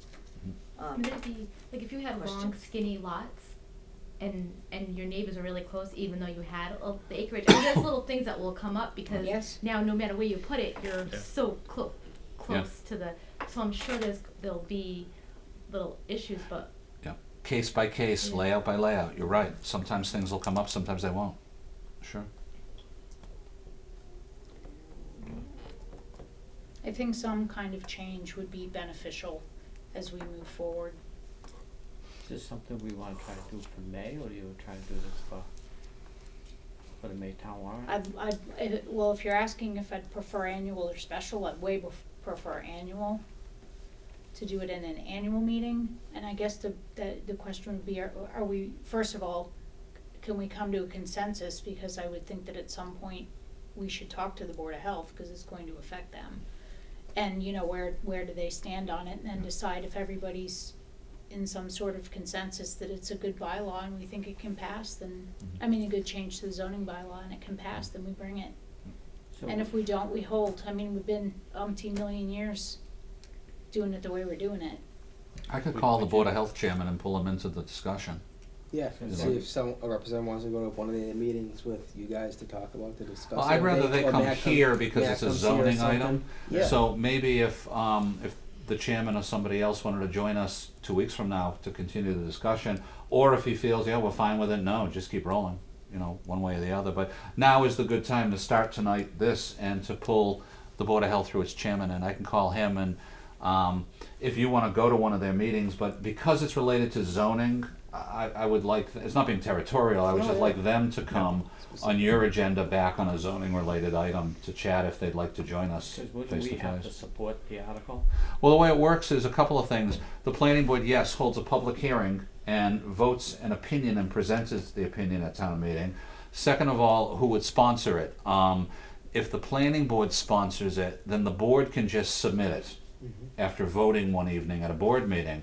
If it's not the planning board, then you'd have to go out and get, is it 10 or 20 people? We always forget. I think it's 20.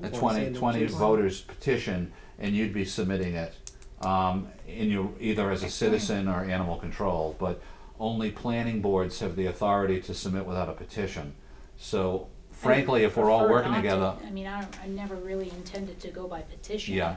And it's a small change if we're only talking changing Yeah. 5 to 2 and Yeah. making 2 And frankly, fees. I'm It's not a comfortable huge if the change. board did sponsor it after finalizing it with I everyone. think and it has a little sponsored bit it. of a better chance and. Yeah, it also gives some Right. some support beyond just the public hearing. Could the Board of Health also sponsor it too?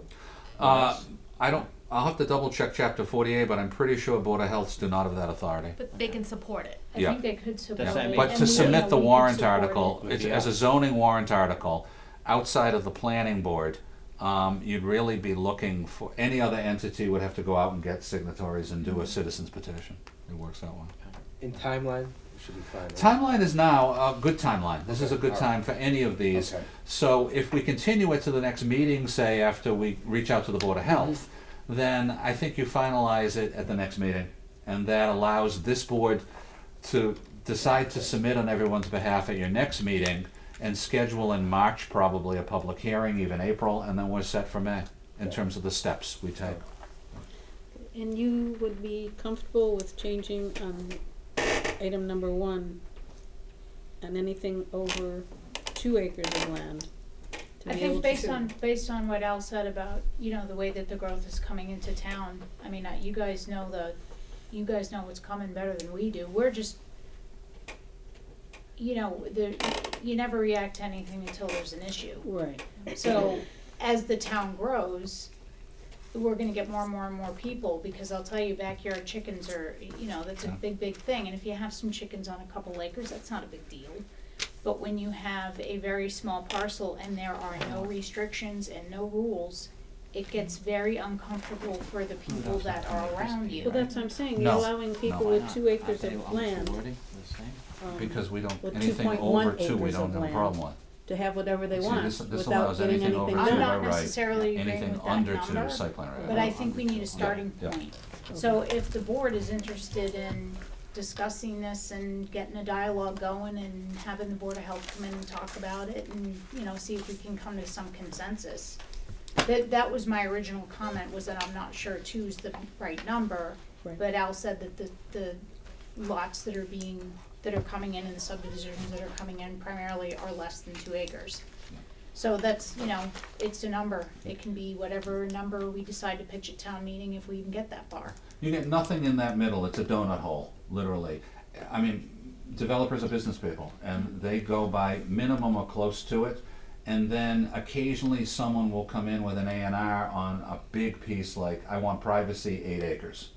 You don't get the 3 or 4 ever. It just isn't there, so you're not creating a loophole for anybody to take advantage of.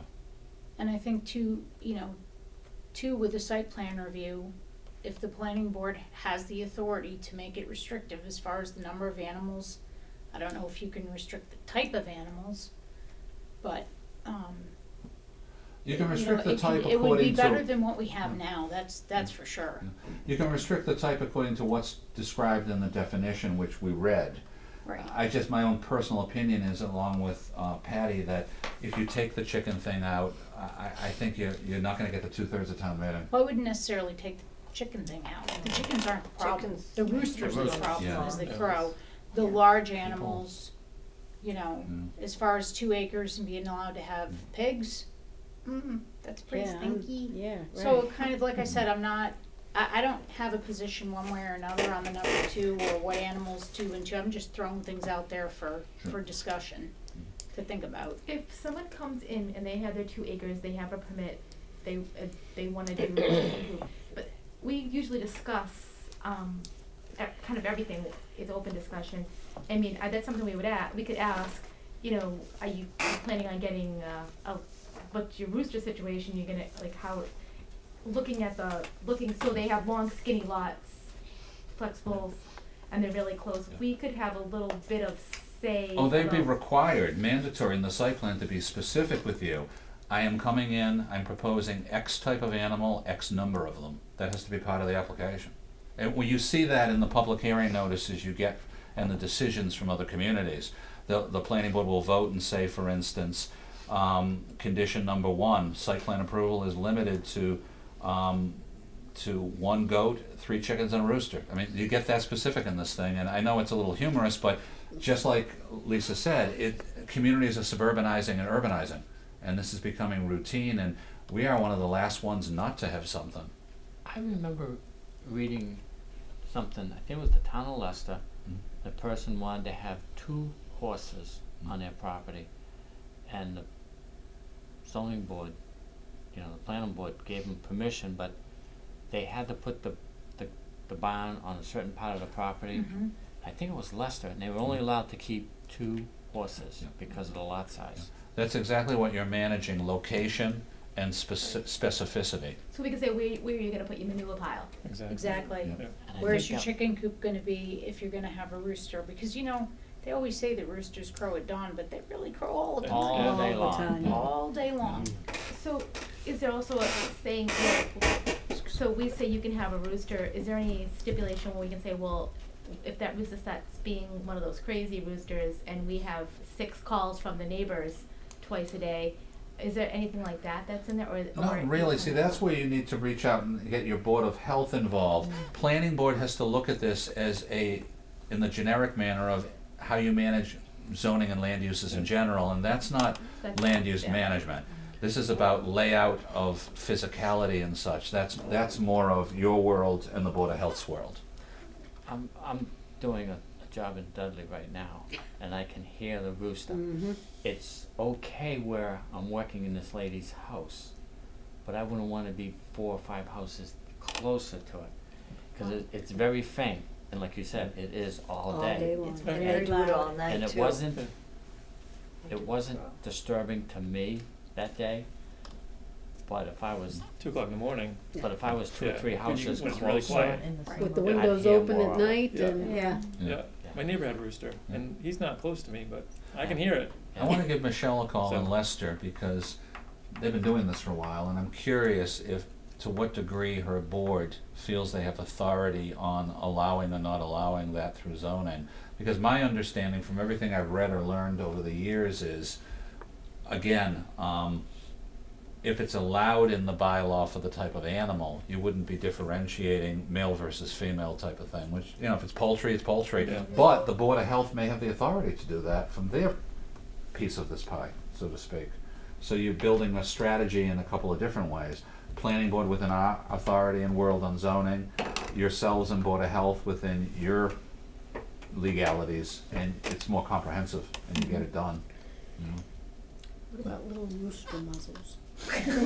They make those. Oh, really? I was going to offer to Oh, do they make them really? and sell them. They make them. That's mean. Yep, you can How? shove them in it. There are some Then you hear. things that you can do to mitigate.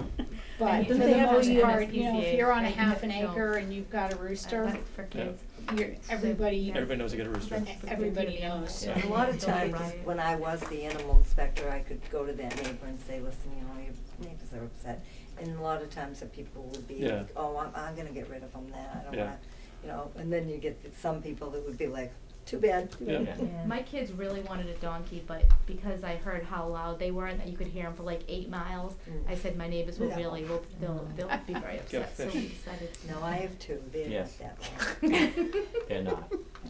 Cause I live about 2 miles, I don't hear it. Oh. Cause there's Route 20 and trees. Yeah, that's the other thing, site plan review would give you a means to create a visual buffer if necessary, that's part of it, Oh, right? yeah. So visual buffers, noise buffers, things like that that would be, I think that would be a good start.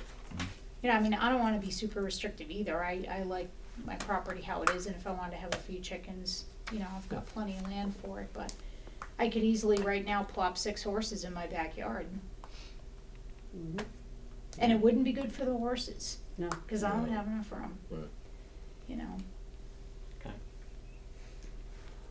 We could put it on the agenda again for the next meeting, and by then we'll have some, See if the Board of Health wants to give any comment? sure, absolutely. Yeah, because a lot of it, any of the complaints would be for Board of Health, animal inspector, not animal control. right.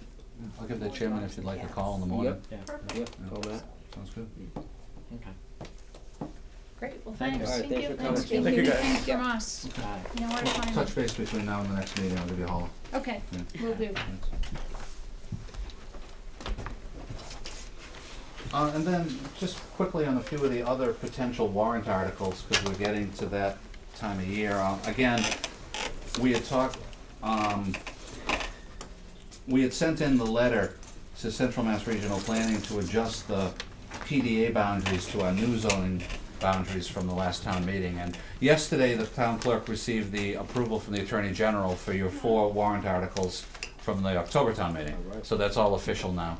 And, so I got an email back from Eric at Central Mass about a week later saying they'll do it, but it's just a question of getting around to it, and then we'll get a letter when they adjust those PDA boundaries. Then we had also talked about a warrant article that would do 2 things to adjust the village district zoning. Change the auction gallery land use in the table from N, which doesn't allow it in village district, to site plan review.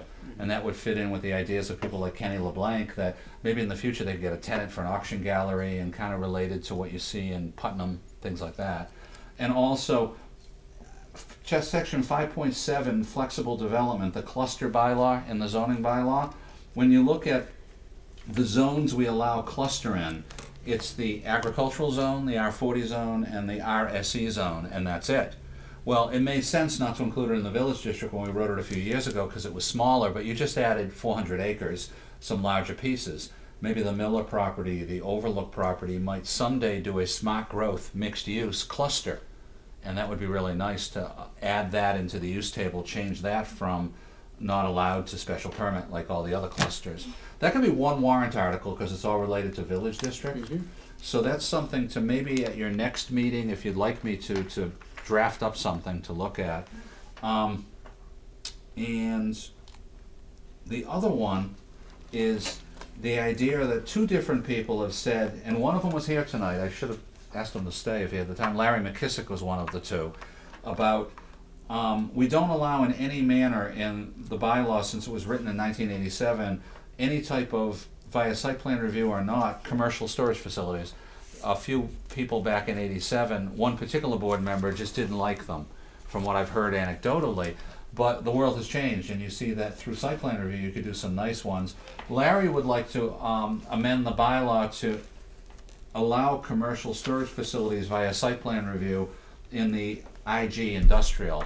The question is, do you want to do them in BEP also and community business? The other person who just hasn't given me the permission to mention his name publicly, but if you're interested, I could ask him to come in and talk with you at the next meeting, is interested in maybe someday doing it on a community business piece along the Route 20 corridor. So it certainly makes sense to add it in. And in today's modern world, you can see every community around us in normal commercial and or industrial zones have very nice designed commercial storage facilities via site plan review. It's just a question of, do you want to do it in 1, 2, or 3 of the zones along the Route 20 corridor? Again, that could be on your next agenda to brainstorm and finalize something. The only other proposals are initiated by us. Again, Ron Gothia's proposal that we haven't heard back since he came in to talk. Casella, which I would hope, if they do contact me, I can tell them that they're nowhere near coming back until they address their legal issues and safety issues with other wings of town government.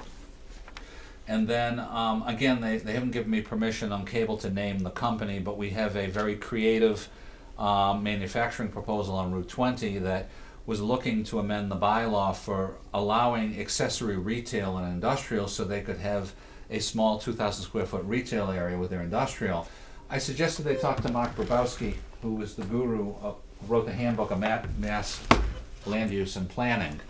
And Mark had worked for us about 10, 12 years ago, and what Mark noticed and talked to me about is we have a flexible business cluster bylaw that allows that as an incentive for doing cluster. We've just had nobody bite over the years, and what it means is, along the Route 20 corridor in the industrial zones, if you have a large piece of property, you can come in and do, similar to residential cluster, you can take a chunk of your property and put it aside for preservation permanently in exchange for allowing, as an accessory use, some commercial or retail, kind of a smart growth mixed use. So we reviewed it with Kurt Meskis, and he agreed as zoning enforcement officer, it's in black and white. If they come in for that special permit along with their site plan review, they don't need a zone change at town meeting. So the idea is that out of the 68 acres on that site, they now will propose to preserve some of it, which abuts an environmental interest anyway, and that would be a win-win for everybody. And you would do the site plan review and the special permit for the business cluster in the same application like you do residential cluster and definitive in the same application type of thing. So we don't need to go to town meeting on that particular issue anymore. That's where we are in the moment, although as you know, it's only January. You know, people could propose other things. We do have, if you recall, Russ Jennings came by, and I assume he will come back again, on the idea of he's trying to work with the people who are opposing his motocross to at least jointly request that the bylaw specify and prohibit any future motocross, to avoid the fear of his opponents that more of these will pop up around town. That could come back between now and May before you, but that's their initiative. So. Sorry for going on so long, but it's more than the usual amount of potential zoning warrant articles. We're busy. Any other points of interest for this meeting, Alan? Just quickly, I'll be very brief because I'd like to put it on the future agenda, and I'll pass around the huge PowerPoint printout. I went to the Complete Streets 101 workshop training yesterday at District 3, and we've talked briefly about it before, and I'll be very brief. The state had a $40 million bond issuance that was approved last year to do what about 30 other states in America have done, to create a state program through a state agency to allow a grant program for towns and cities to access money for what they call complete streets, intermodal aspects, not money for adding sidewalks, adding crosswalks, adding bike lanes, adjusting pavement markings, things like that. So they've held workshops around the state, and the Central Mass one was yesterday. 41 of us registered, about half were town and city planners, half were DPW people. I talked with Jerry Foskett, and I told him that I'd share with him everything, along with the planning board. And I talked with the EDC, because if you recall, page 32 of our village district study, we put this in as a recommendation, that when the program was finally set up, we'd look into it and see if that would work for village district. And the way they're setting it up is, starting in February, there'll be a web page for town board's employees to be able to apply. And the planning board would be the applicant. And it's not just applying for grant money, it's a program, so it's a little different. You have to apply to get certified. Then if you're certified and accepted, they'll allow you to apply. So I'd like to put it on a future agenda. What I was thinking was skipping the next meeting.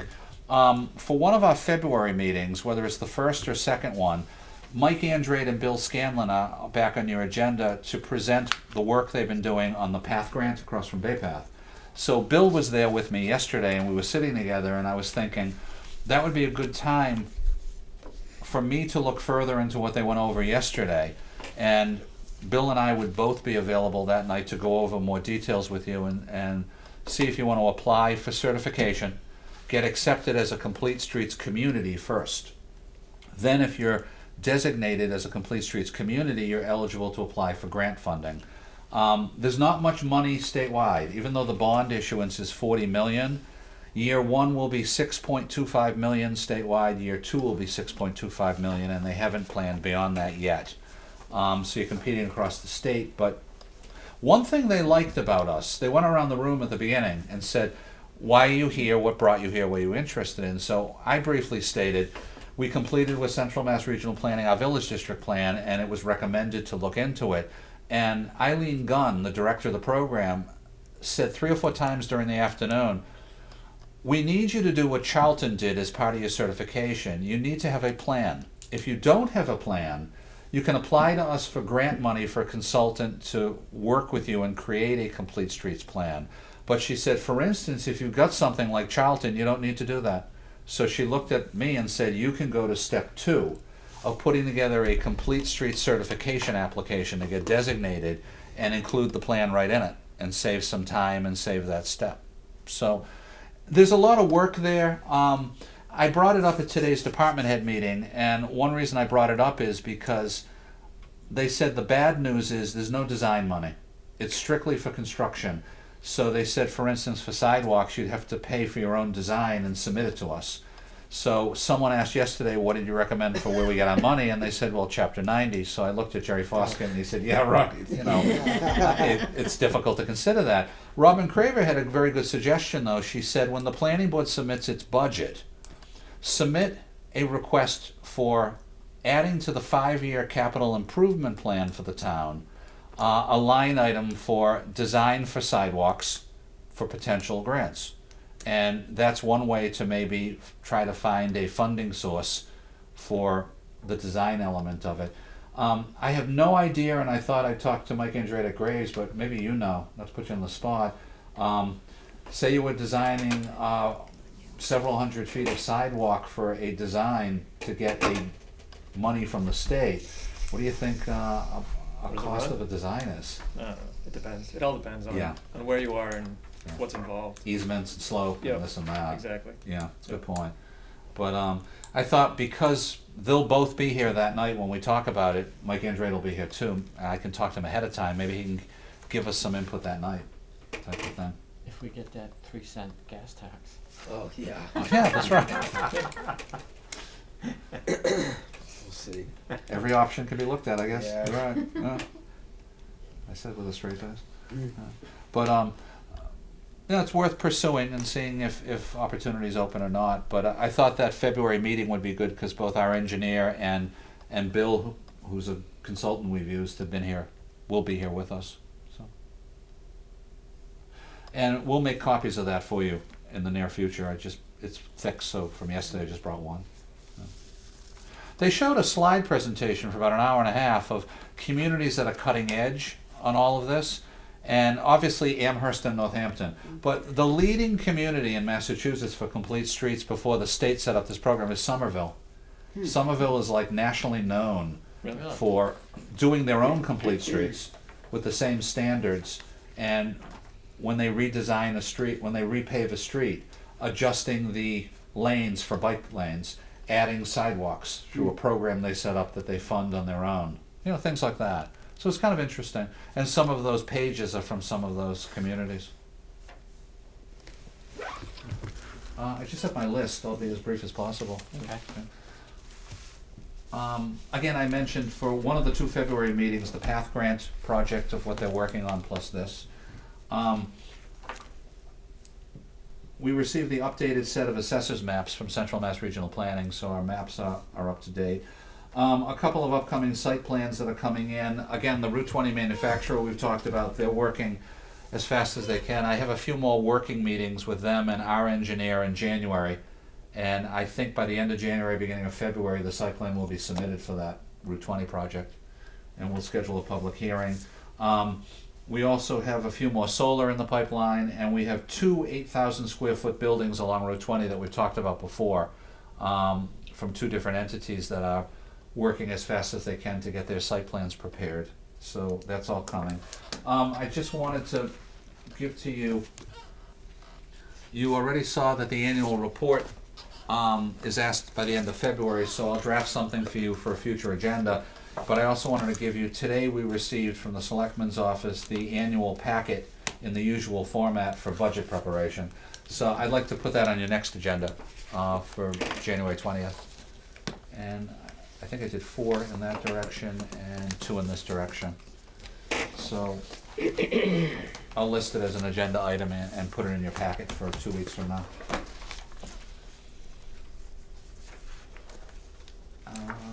Just quickly looking at 1 or 2. I already mentioned that the Attorney General yesterday approved the 4 zoning warrant articles that were approved at the October town meeting. I was informed by Jim Cosgrove, Town Council, yesterday that the Willow Tree decision on that litigation has been appealed. So the attorney for the plaintiff who lost, and I certainly sympathize with them, you know, so we'll see what happens. I don't know if they'll ask me to testify again or not, but you know, it will continue. So it's active litigation. I'll update the board. And we do have a request from the engineering firm that did the Bay Path site plan. They're under a temporary occupancy. They'd like a permanent one, so they're going to the different departments for input to Kurt. So tomorrow we've scheduled Mike Andrade for the site plan final inspection. If anything is required to be done beforehand, then Kurt will obviously not issue the permanent until they finish any site plan. But in general, they're done, and we're pretty sure that everything's done, but if we're missing 1 or 2 things, they'll button up. And those are my items. Thank you.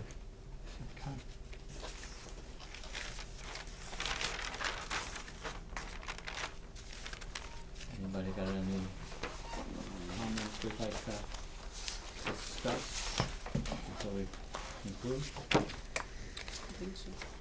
No?